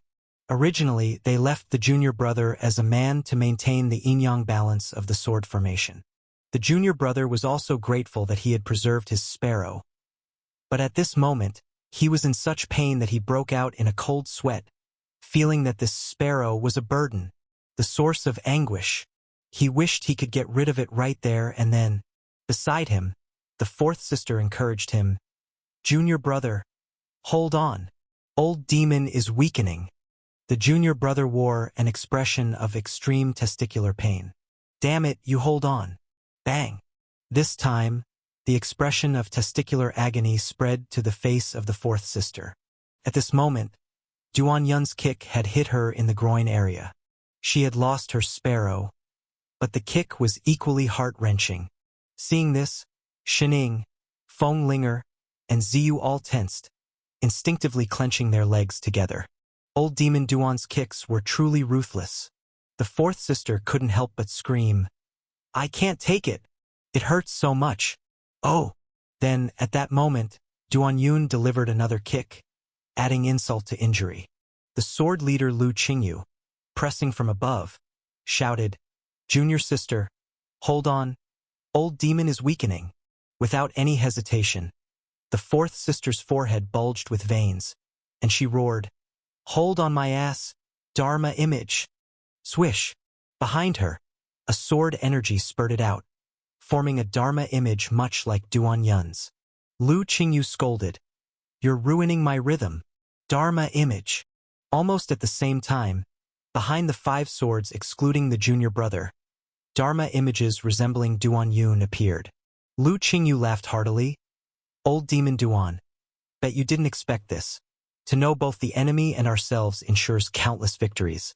For our junior sister, we have cultivated your cultivation technique after becoming fallen to take your life.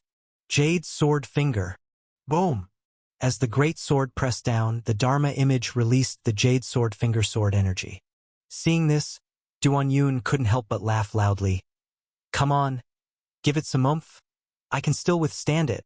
As he spoke, the shoes on his feet were already flying off. For a moment, his body burst forth with sword columns to resist the great sword, while his hands and feet crazily expelled chi force. Romantic toy. As his hands and feet turned into shadows, he seemed like he was 5 or 6 people all at once, not falling behind. He didn't even bother to call forth his Dharma image for assistance. The air vibrated with ripples of colliding sword energy and finger and toe strength chi. The chi force within those ripples remained, continuously stimulating the people around. Especially the junior brother and the 4th sister who had taken several kicks. They were already peeing non-stop, their shaky figure wetting the ground. But they were completely unable to attend to any of this because, though they seemed to be surrounding and killing Old Demon Duan, in truth, Old Demon Duan was consistently intensifying their efforts, to the point where they couldn't afford to be distracted. The air was filled with a pungent urine smell, and Feng Linger and Shining couldn't help but step away a little. Ziyu, however, was so engrossed that she didn't pay attention to any of those things. Atop a large tree, a new storyteller watching this scene wrote frantically, facing Old Demon Duan, yet another Huangshan heroine was defeated by incontinence. The evil Old Demon Duan won't give up until he's made all the innocent and kind Huangshan heroines succumb to It's getting late. Time to eat. Chapter 352. Qing, come out. The next moment, Duan Yun clenched his fingers into fists. Behind him, the Dharma image of the twin-tailed boxer in a porcelain cheongsam and tightly bound white silk stockings emerged. 16 Road Chi. Boom! The roaring fist power struck the great sword overhead, and sword chi scattered like fluff. Shun Ying hurriedly used fist power to block the overflowing energy to prevent the courtyard walls from being destroyed. At almost the same time, a terrible sense of desperation suddenly arose in the hearts of the 6 swords. Leading the charge, Lu Qingyu couldn't help but shout, "I want to be a hero." After the shout, she was startled.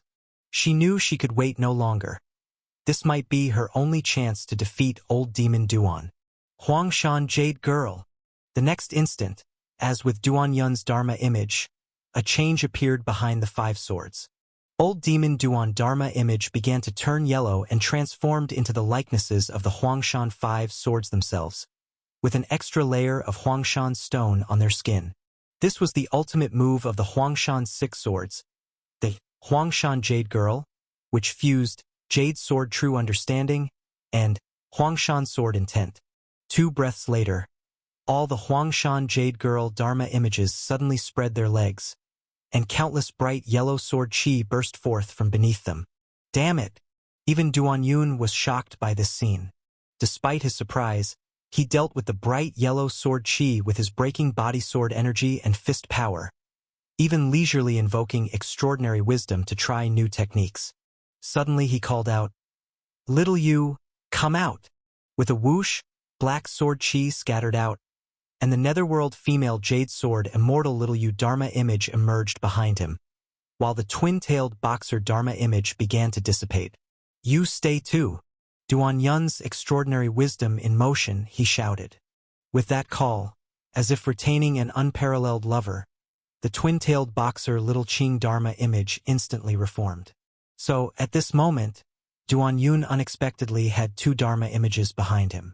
1 white silk twin-tailed boxer, and 1 black silk netherworld jade sword immortal.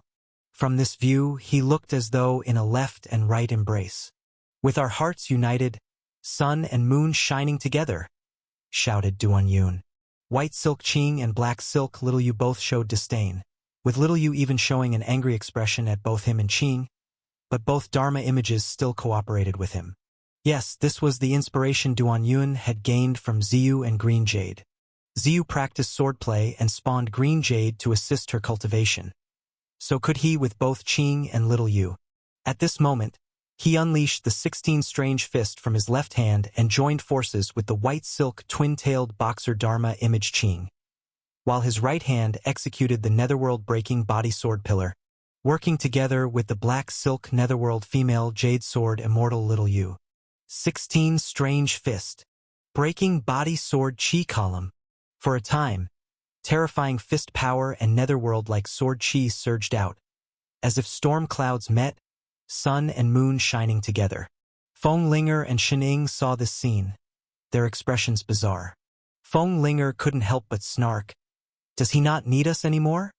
Before, Duan Yun could unite his swordplay with Feng Linger and combine fists with Shining, straddling two boats and greatly irritating them both. Who could have imagined that old demon Duan could now play a double act himself? No.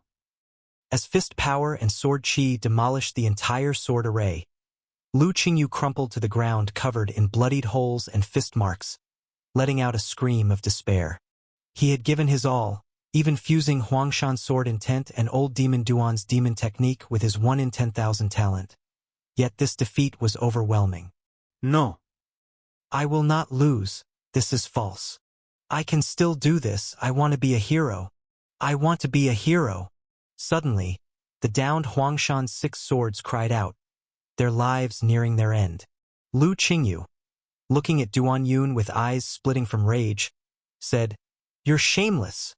Duan Yun, quite amused, replied, "I'm shameless. You fight 6 against 3, using your numbers to bully. Disregarding gentlemanly conduct, you mercilessly struck us, weak women.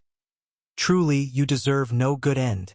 With those words, she stared angrily at Duan Yun and his 2 beautiful Dharma images and died from fury. The victor and the vanquished were clear, life and death apparent. In a tree, the 3 tigers from Shilin Mountain witnessed the entire process.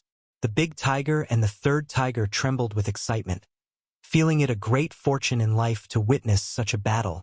And then they looked towards their brother, the 2nd tiger. Behold, the 2nd tiger had already breathed his last. Yet his eyes were still firmly fixed on the direction of the recent fierce battle, his face displaying an exceedingly satisfied expression. Chapter 353. The Evolution of Young Hero. Young Hero aims for the ultimate insult to teeth. The bodies of Huangshan's 6 swords lay in a row, orderly and neat. Duan Yun looked at the 6 Huangshan golden swords in his hands, and noticed that Channing, as the true daughter of the Huangshan sword sect, made these 6 swords inferior in color and texture to his own. It seems the couple from the Huangshan sword sect had played favorites, only sending 6 to meet their demise, without sending any good swords with them.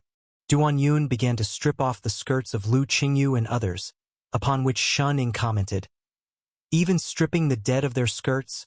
Must you be so skinflint?"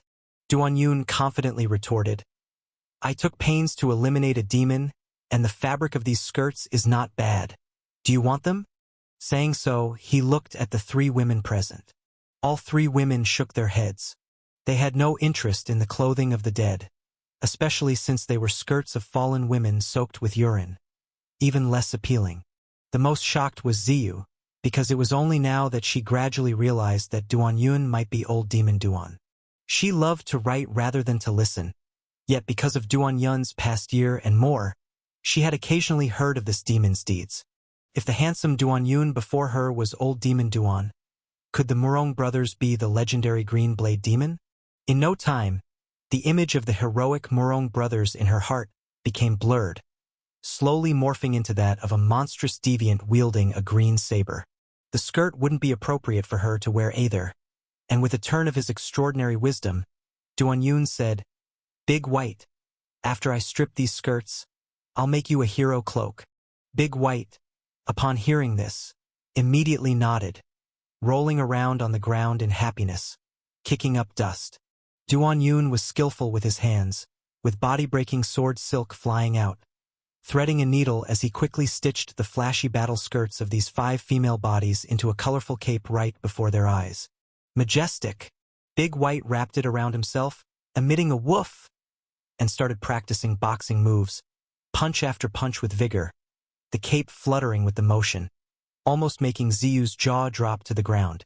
She had always felt that there wasn't a normal person in this mountain villa, and now it seems she had underestimated the villa's demonic nature. Even the pandas here were anything but normal. At this moment, Duan Yun waved his hand and said, "Come here." Previously, on the hillside, a group of musicians were joyously playing their music. Who would have thought that these 6 imposing swords would be defeated amidst their upbeat music? Defeated quickly, dead before even receiving their final payment, leaving the musicians feeling quite embarrassed. Even more embarrassed were these musicians, appearing gentle and scholarly, yet in truth, they were blocked by this young, violent, ruthless demon. The musicians lined up neatly, legs tightly together, looking well-trained and obedient. Hearing this demon speak, they couldn't help but shiver with cold, quickly jogging over and waiting for orders.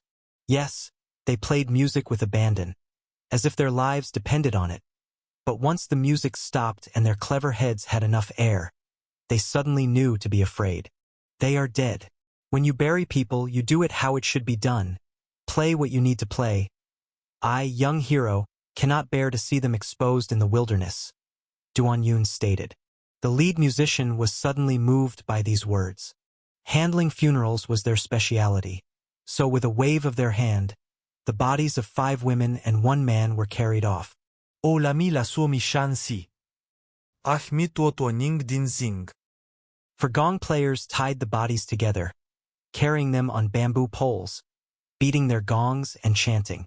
The leading musician played the suona, leading the procession up the mountain. Duan Yun and the others followed behind, enjoying the spectacle. Ultimately, they had come to see this lively event for the dead. Why they were watching this commotion, even Ziyu wasn't quite sure. But she followed unconsciously, watching intently, as if influenced by them. Not until the Huangshan 6 swords were buried, and the musicians sang and played and danced for a good while by the Mount of Earth, did the lead musician come over with a respectful face and said, young hero, everything is in order. Are there any further arrangements?" Having had their fill of the lively scene, Duan Yun allowed them to leave. Young hero Duan even settled their wages for them. After all, Duan Yun had confirmed that they truly were a group specializing in funeral services, somewhat famous in the Wangchun City area. This time was purely taking on a private job for the Huangshan sword sect. Stripping the Huangshan heroine naked, forcibly tying and binding to the point of leaving marks, and then having musicians sing and dance, disturbing the noble spirit's peace. Old Demon Duan truly doesn't even spare the beautiful bodies of the Huangshan heroines. It is pure insult. Old Demon Duan's crimes are heinous. The bloodthirsty storyteller recorded with tears. Duan Yun and the others watched the spectacle of the dead with satisfaction. To be honest, so many bodies had been buried in the graveyard, but never had there been such a lively ritual service as today, filling a void. For a moment, the entire graveyard was infused with a festive atmosphere. At the Huangshan sword sect, a disciple knelt to the ground, crying, "Lady, the Huangshan 6 swords brothers and sisters have tragically perished at the hands of old Demon Duan. Before their deaths, they were played with by the demon, their skirts soiled with urine. After death, their bodies were stripped and bound, suffering utmost humiliation. Our generation of sword heroes from the Huangshan 6 swords met such a tragic end. Lady, you must take revenge for them." Atop the main seat, the sect leader's wife Zhao Ling listened to these words, swaying her dragon feet wrapped in light gauze, her face showing no change in expression. No, there was even a hint of a playful flavor, as if those who died weren't her most prized disciples, and the ones insulted weren't the Huangshan sword sect. Chapter 354. The group of new disciples, who had feasted on dragon meat and were utterly obsessed with her dragon foot, suddenly became excited. "Lady, we are willing to slay old Demon Duan for our brothers and sisters to avenge their grievance, and by doing so, enhance the prestige of our Huangshan sword sect." During their speech, They kept staring at Zhao Ling's dragon foot, as if it were her true form. Zhao Ling spoke indifferently. "What's the rush?" At this, the crowd became somewhat confused. With the sect leader's wife alone obtaining 2 pieces of dragon essence, the Huangshan sword sect was in its heyday. Would they really endure the provocations of a demon like old demon Duan? Zhao Ling propped her chin with her hand and said, "In 2 months, it will be the day to choose the martial arts alliance hierarch. It is said that the position of the current alliance hierarch is nothing but a figurehead, but I do not see it that way. If the alliance hierarch is a figurehead, that's because the previous hierarchs were idle and did nothing.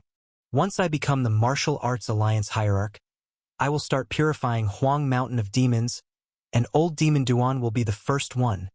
Her words carried an air of dominance, yet her tone was delicate and gentle, coupled with her occasionally visible dragon foot. It truly made it difficult for the group below to restrain themselves.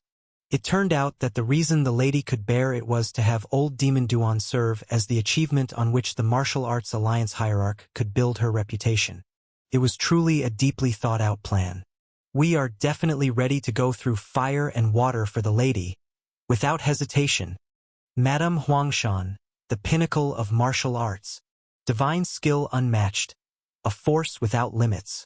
Madame Huangshan, a celestial being among humans, martial arts alliance hierarch, leading the martial world." For a time, songs praising the Huangshan sword sect leader's wife Zhao Ling echoed far and wide on the mountaintop. The Huangshan 6 heroes fell into the demon cave, where old demon Duan, with his cruel means, especially enjoyed tormenting flower-like female heroes. Yet of the Huangshan 6 heroes, 5 happened to be such dazzling female heroes. In a tea house in Wangchun City, a storyteller was speaking eloquently. "This is Wangchun City, some distance away from the Demon Cave and Yuzhu Villa, and with the Mo sect maintaining order, nothing too outrageous would happen." The bloodthirsty storyteller fearlessly recounted his tales, though this storyteller still seemed somewhat anxious. After all, the mere name of old demon Duan was enough to perturb the mind. Below, some knowledgeable ones couldn't help themselves and said, "I remember most of the Huangshan 6 heroes being men. Once you fall into old demon Duan's hands, can you really decide your own gender?" Even the brothers from the Huangshan sword sect would have been forced into a female plight and shed ladies' tears by old demon Duan. This time, old demon Duan's perverse obsession is even more deranged, not only causing them humiliation and tears of female heroes, but even prompting the shedding of female heroes' urine. No, I saw with my own eyes that not only did the female hero herself, but even her Dharma image shed golden urine. At this point, the crowd burst into an uproar. The Huangshan sword sect has suffered too much. Has his perversity reached such an extent? Such inhumanity. Last time, female hero Chun Ying of the Huangshan sword sect could be said to have married off. But this time, old demon Duan has openly humiliated them to this extreme. Can the mighty Huangshan sword sect endure this? Keep in mind, the Huangshan sword sect is now the backbone of the martial arts world, declaring intentions to become the martial arts alliance hierarch. Then, the storyteller struck the table with a gavel, adding fuel to the fire by saying, "That's not all. Out of the Huangshan 6 heroes, the only young hero was tortured by old demon Duan to a lineage-ending death. The remaining 5 female heroes, fair-skinned and beautiful, innocent and pitiable, were not only killed by old demon Duan, but he even desecrated their corpses. He stripped them naked, revealing their smooth bodies, and had them bound with ropes to accentuate their figures in lewd ways. Then he had a group of musicians play and sing indecent lyrics to insult them most thoroughly. At this point, the listeners became more intrigued. Speak in detail about the binding. Talk about the contrast of the flesh, what shapes they were in. Talk about the indecent lyrics. I want to see how they insulted the female heroes." The storyteller did not expect the conversation to veer again. He struck the table once more, insisting, "Is that the point? The point is about conscience and order. What wrong did the Huangshan 6 heroes commit? They merely wished to slay demons and kill this demon Duan. That demon dares to openly defy justice. not only refusing to sit still but also counterattacking and humiliating. Is this something humans can overlook? You tell me, if such acts of the demon continue, will there be any peace in the martial world? As he said this, the storyteller was nearly brought to tears. At this moment, someone asked, Old Demon Duan has done such atrocities. What has the Huangshan sword sect done in response? They can't just let female heroes suffer such indignity. Woo! Just thinking of the female heroes' desecrated bodies makes me feel terrible. Right, where are the female heroes' bodies now? I'd like to pay my respects, to console them. Great! I'll go too. Me too. Then you'll have to line up.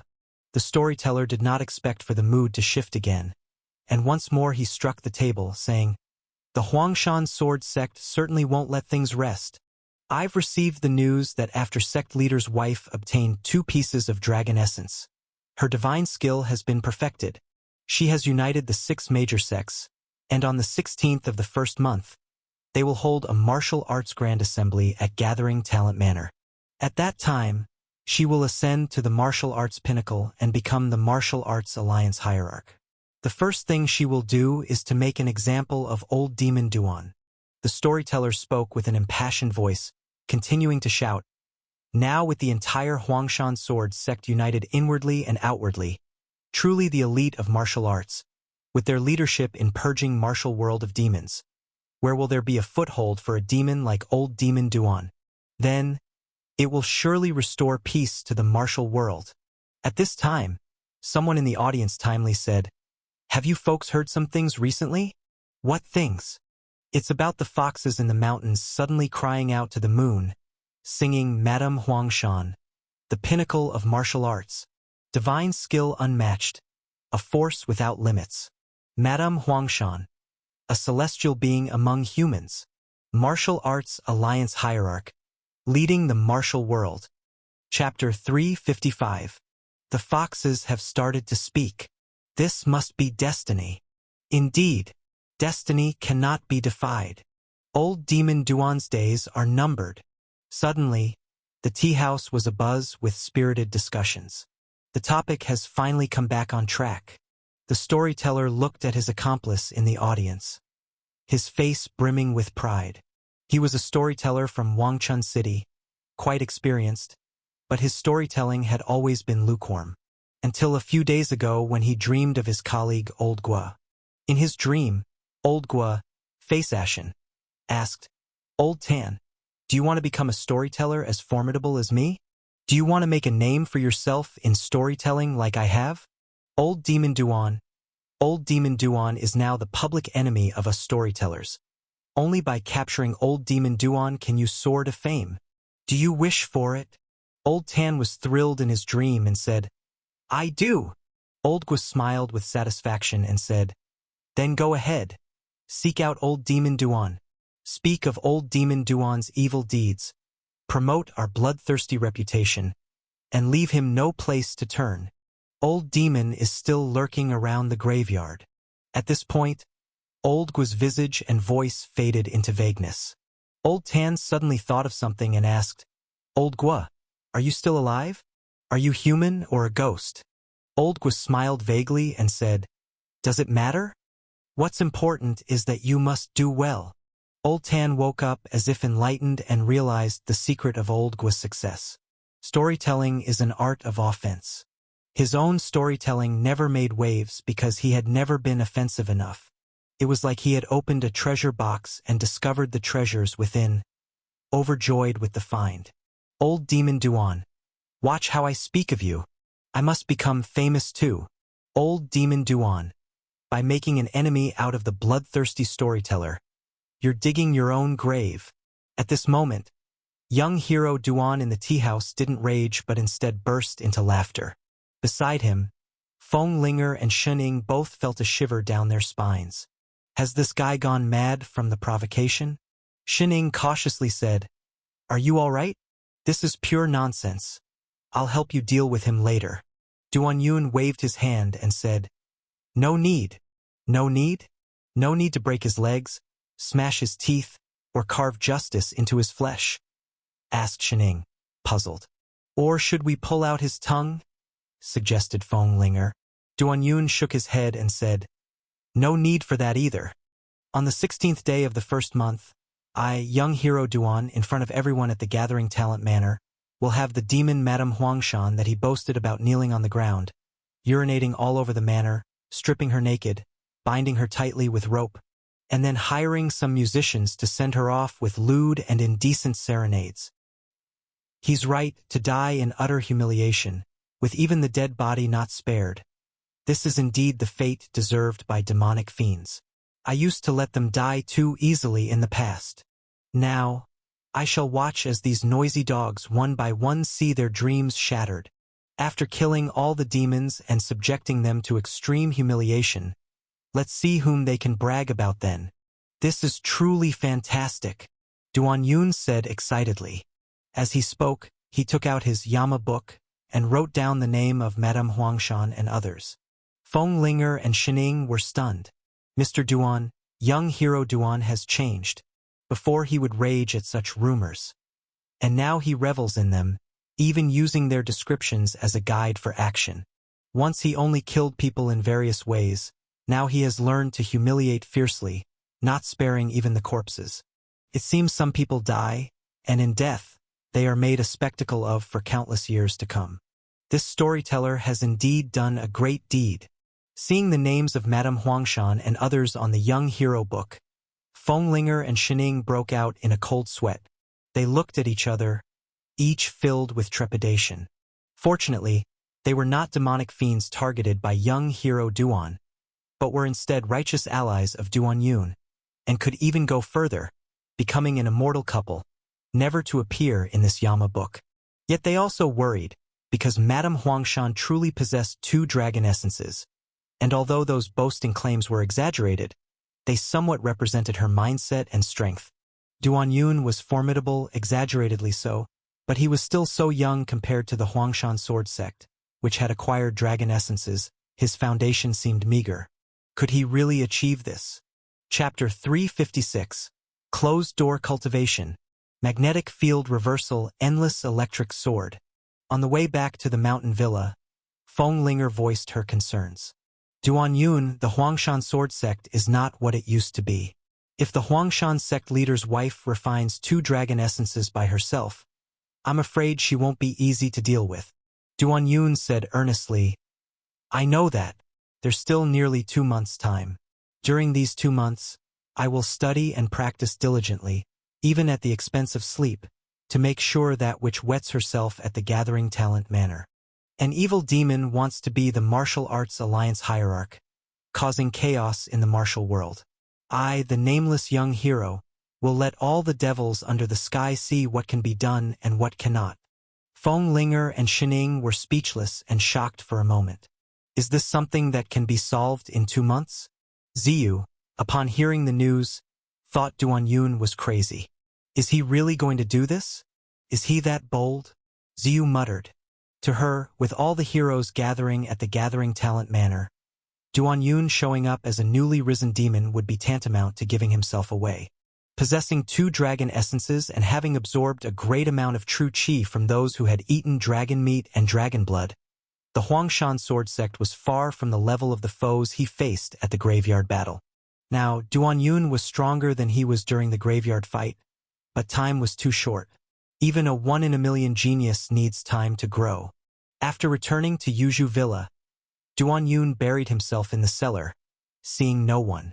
Feng Linger looked at the tightly shut cellar door and said, It all depends on what he realizes during his seclusion. In her mind, expecting to discover some ultimate skill or make another breakthrough in cultivation in just 2 months was simply a fool's dream. But what was absurd was that she was willing to believe in this dream a little bit. Because since the day she met Duan Yun, which was the day her buttocks were shot through, this guy had been an absurd existence. But something even more absurd happened at dinner.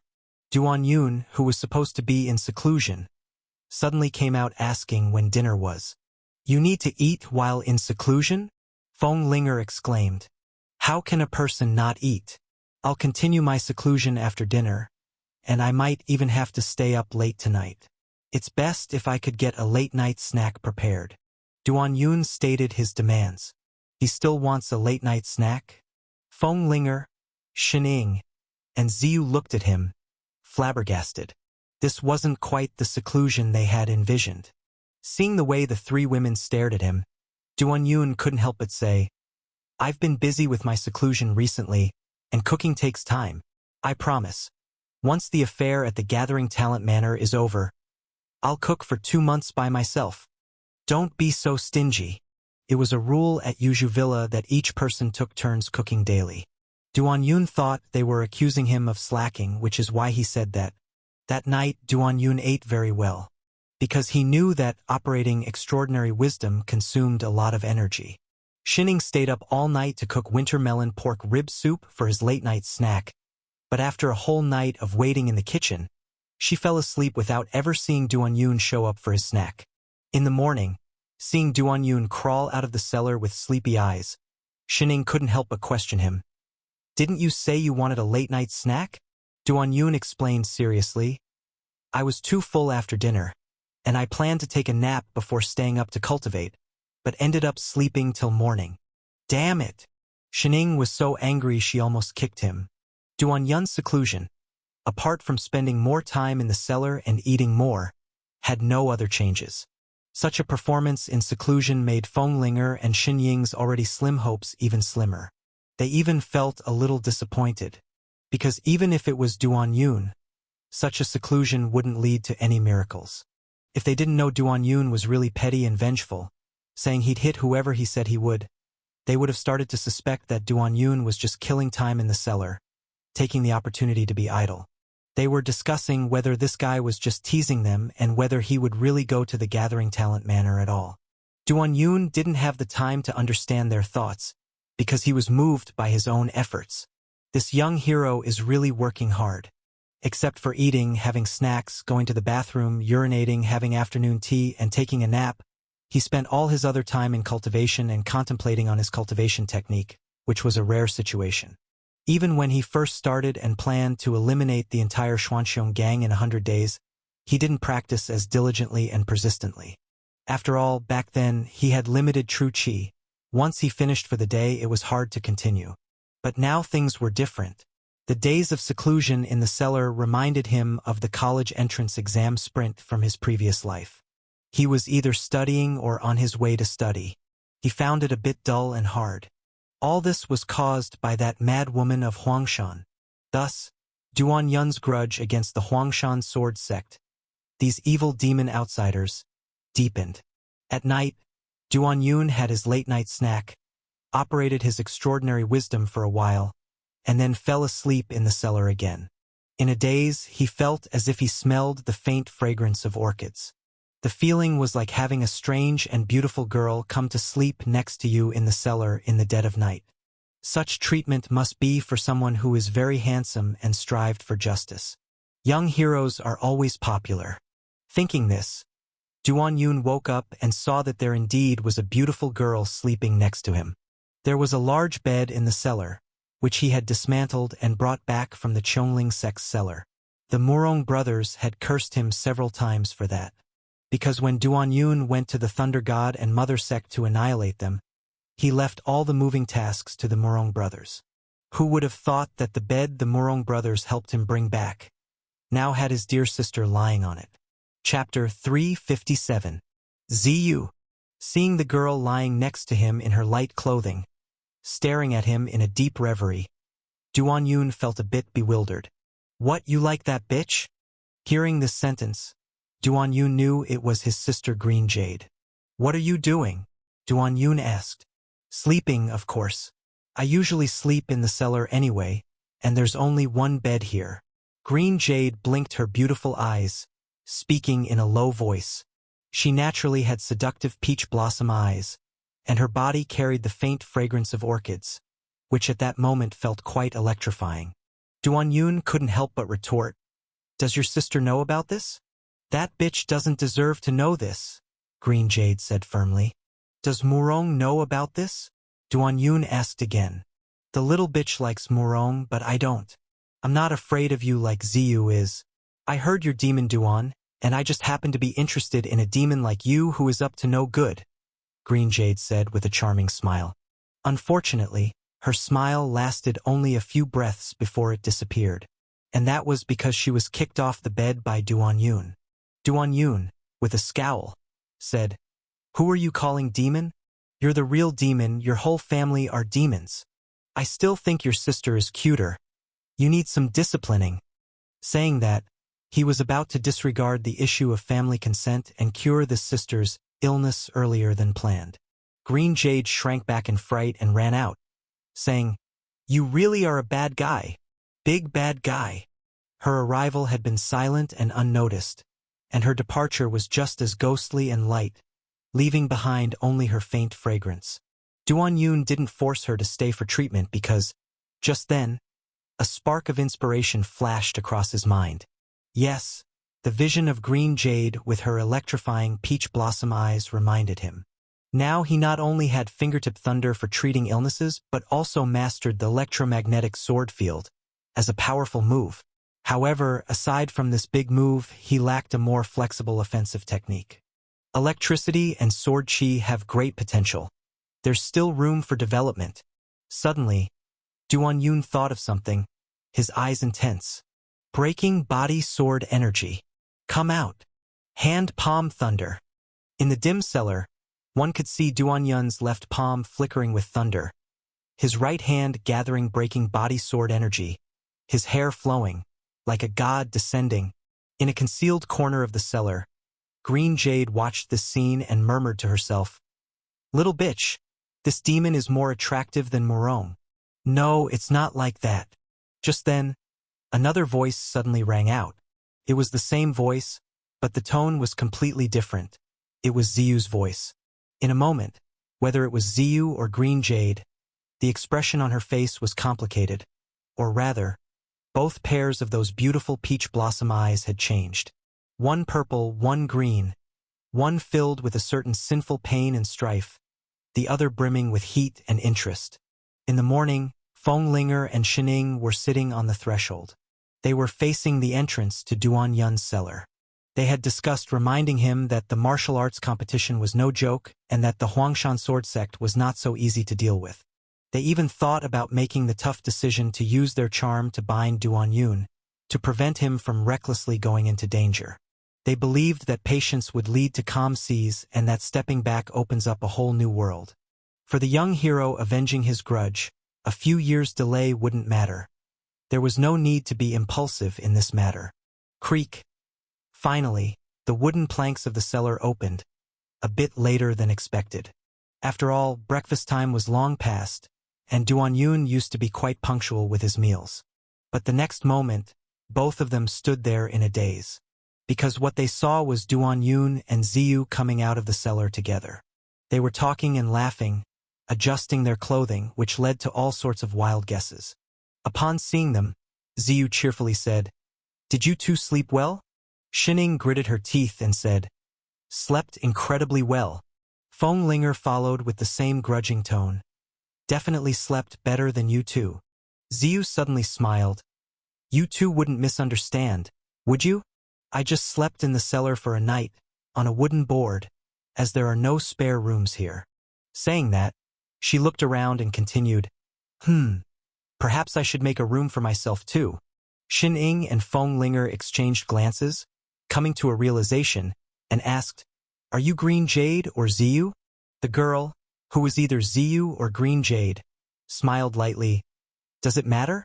I and she are the same, just giving off different vibes."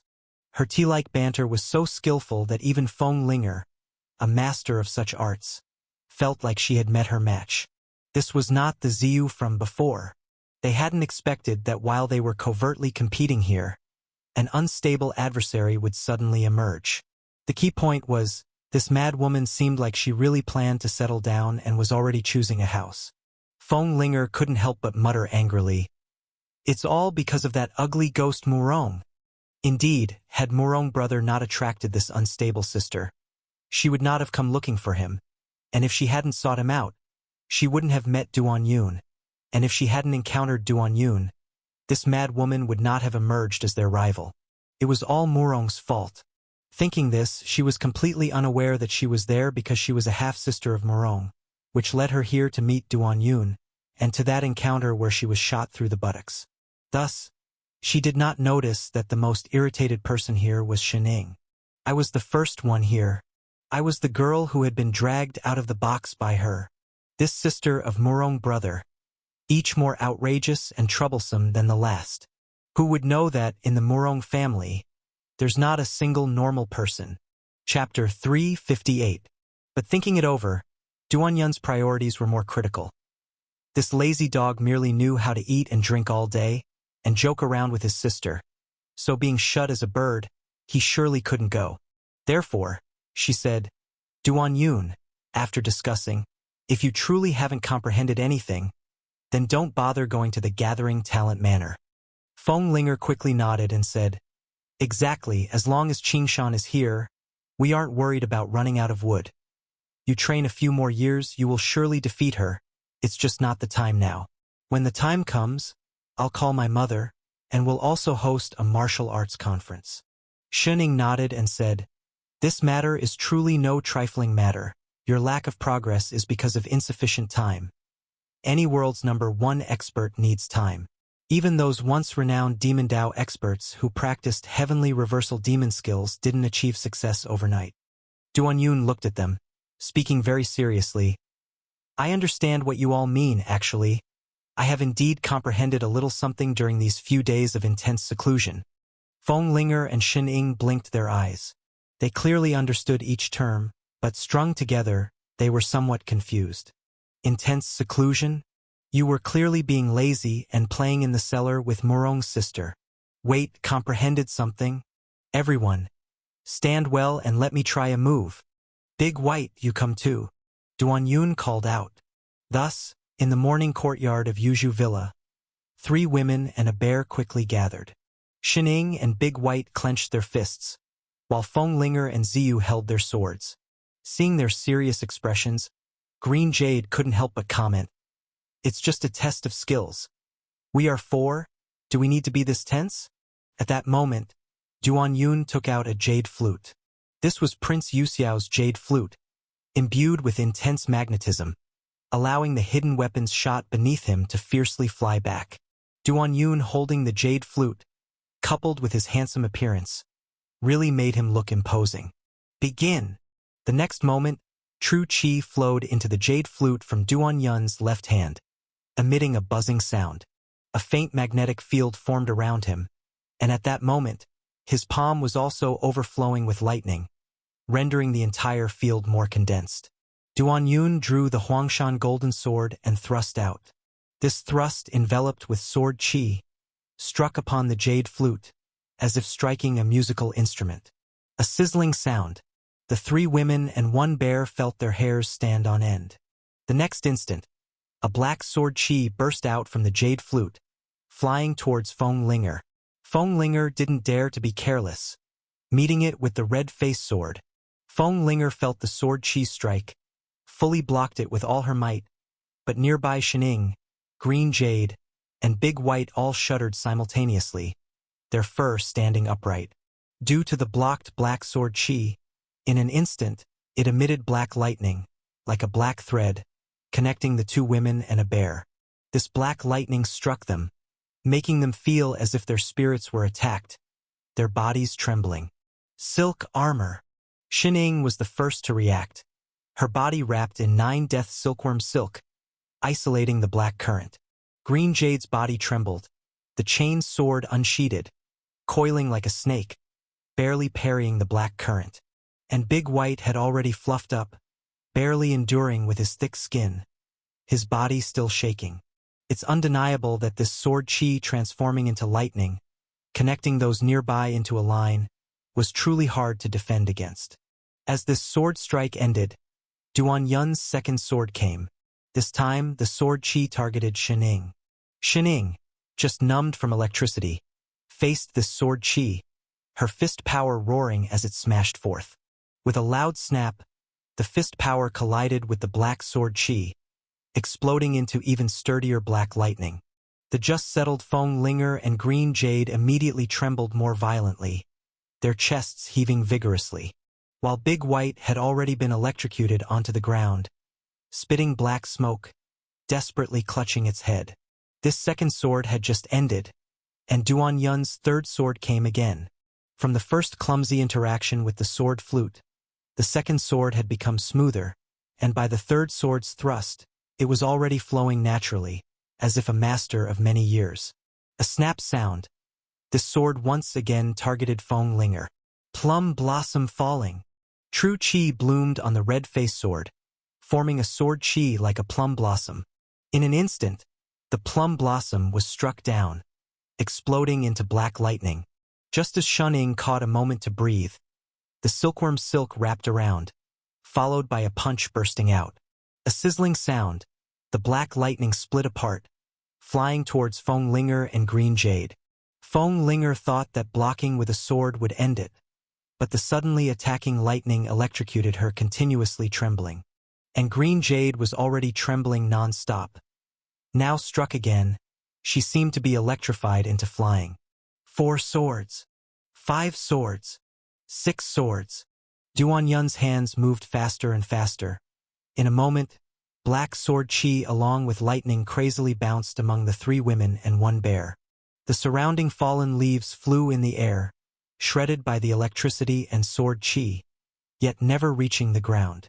With a snap, Shining wrapped her entire body with silkworm silk, still trembling within it. Feng Linger's red-faced sword streamed with red sword chi, colliding with black sword chi and lightning, her entire half-body already numb. She had a feeling, the more she resisted, the faster and fiercer the attacking black electric light, impossible to block completely. And as Green Jade was struck once, she remained in a state of being electrified and tossed about, even her skirt electrified to flutter over her head, wildly trembling. Big White, huddling its head, had its barks intermittent. Chapter 359. Stop! Feng Linger seized a gap and shouted loudly, because she felt that if the electrification continued, her skirt would fly up over her head, revealing her underwear as she cried. Duan Yun waved his left hand, and the Yuxiao elegantly spun back to his waist. Even though he had stopped, there were still sparks and sword chi shooting through the air. It took more than 10 breaths for the sparks and sword chi in the air to completely dissipate. Shen Ying's silk armor vanished, Feng Linger's hand went limp, and the red-faced sword nearly slipped from her grasp. Green Jade's feet finally touched the ground, and Big White was holding his head with smoke coming from his behind. The 3 ladies and 1 bear were all looking like they'd been electrocuted, still trembling continuously.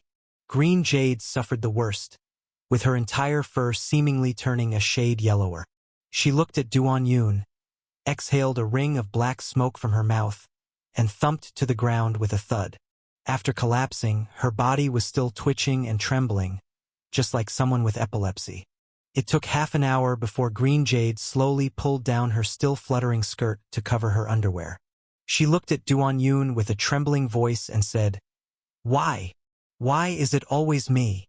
Throughout the ordeal, Duan Yun hadn't directed any sword chi at her, so she was the one who always got electrocuted. She was shocked from head to toe without a chance to catch her breath. Duan Yun spoke seriously. "You weren't taking it seriously just now." Green Jade's peach blossom eyes were electrocuted to the point of rolling back, leaving her momentarily at a loss for words. It turned out that old demon Duan was indeed petty. She was just a bit careless at the beginning, not knowing the severity, and ended up getting electrocuted like this. The 3 ladies and the bear were still gasping for air. Looking at the golden sword in Duan Yun's hand and the Yuxiao at his waist, they couldn't help but shiver involuntarily, as if by instinct. Feng Linger couldn't help asking, "What kind of swordsmanship is this?" "Endless electric sword," Duan Yun replied. "You realized this much in just a few days?" Feng Linger exclaimed. The sword chi generating electricity, crazily bouncing around, really gave a sense of endlessness. "No, I haven't used it all," Duan Yun explained.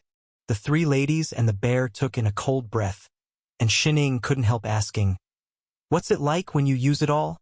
"The first move is sword chi generating electricity," There's also a move called magnetic field conversion, where electricity generates sword chi, explained Duan Yun. Hearing this, the three ladies were thoroughly creeped out. Sword chi generating electricity generating sword chi? Looking at the situation now, this black lightning's main effect was to electrify their whole bodies, making their hair stand on end, leaving them trapped in the mud, having trouble moving. Reaching the state that Green Jade was in, their eyes would even roll back as if their souls were leaving their bodies, and if there was a conversion to electricity generating sword chi midway, wouldn't they be sliced by the bouncing sword chi? Duan Yun couldn't help but ponder. You are too few in number. The more people there are, the more satisfying the electrification from the swordsman. When that gathering talent manor's assembly of demons comes, this young hero will send them into a dizzy, dark stupor.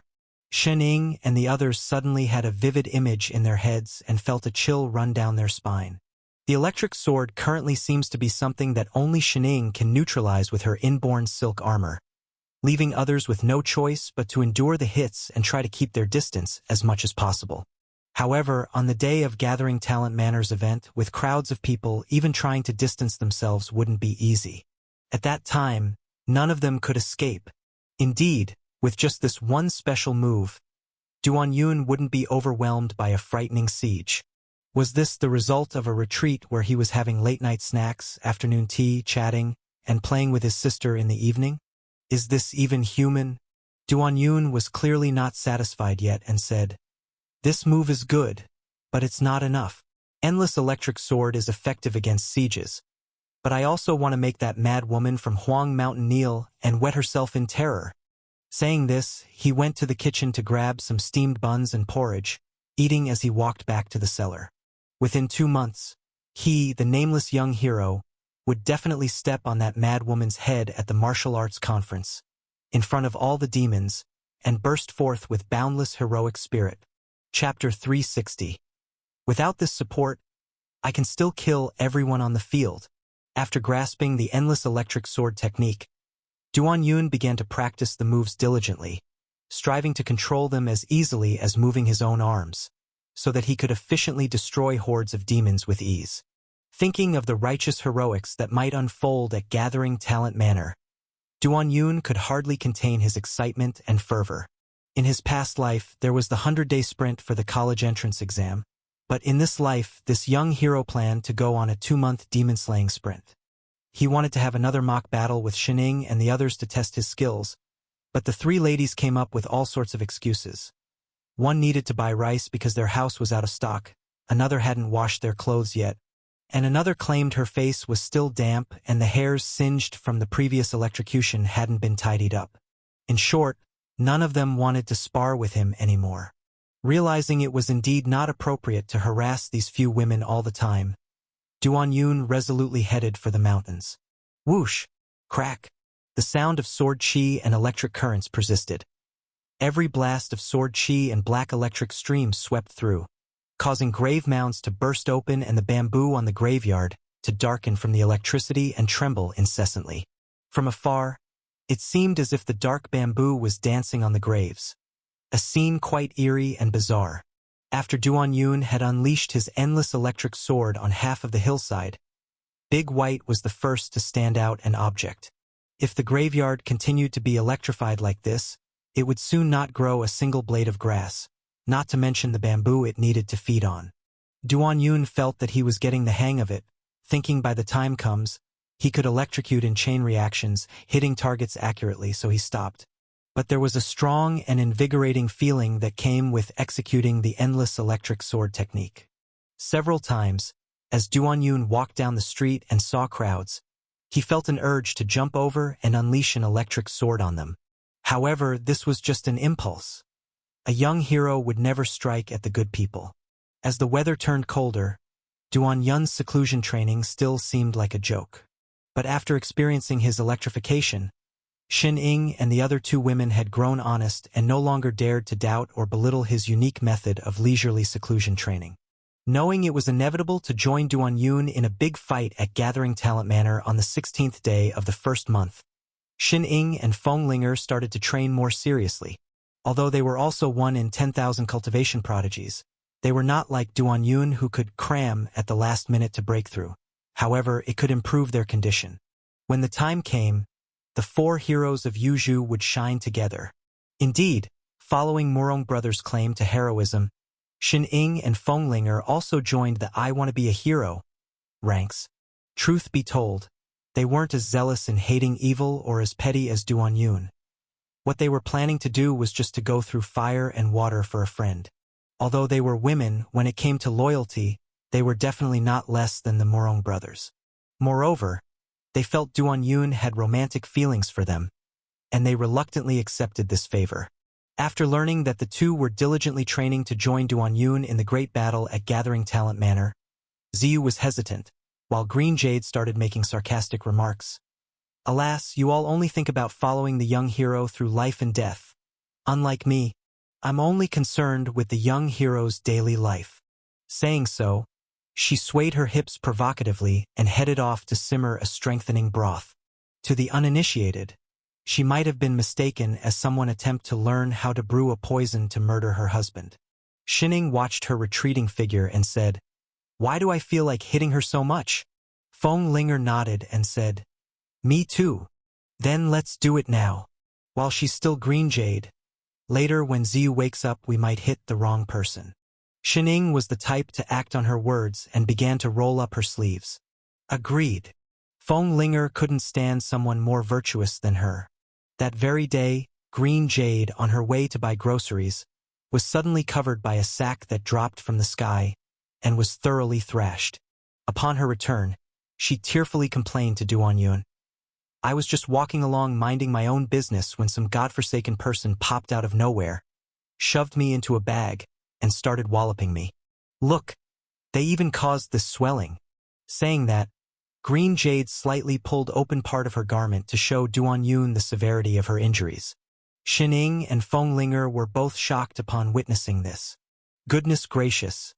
Their beating turned into an excuse for her to continue her melodramatic wantonness? Duan-yun pondered. This area has always been peaceful. Which evil demon could have done this? You see, ever since the battle at the graveyard and the matter with Azure Dragon resulted in bloodshed, many Jianghu people knew well that old demon Duan lurked here, sometimes playing the role of a decisive and fierce young hero, and other times acting as a doctor turning things upside down.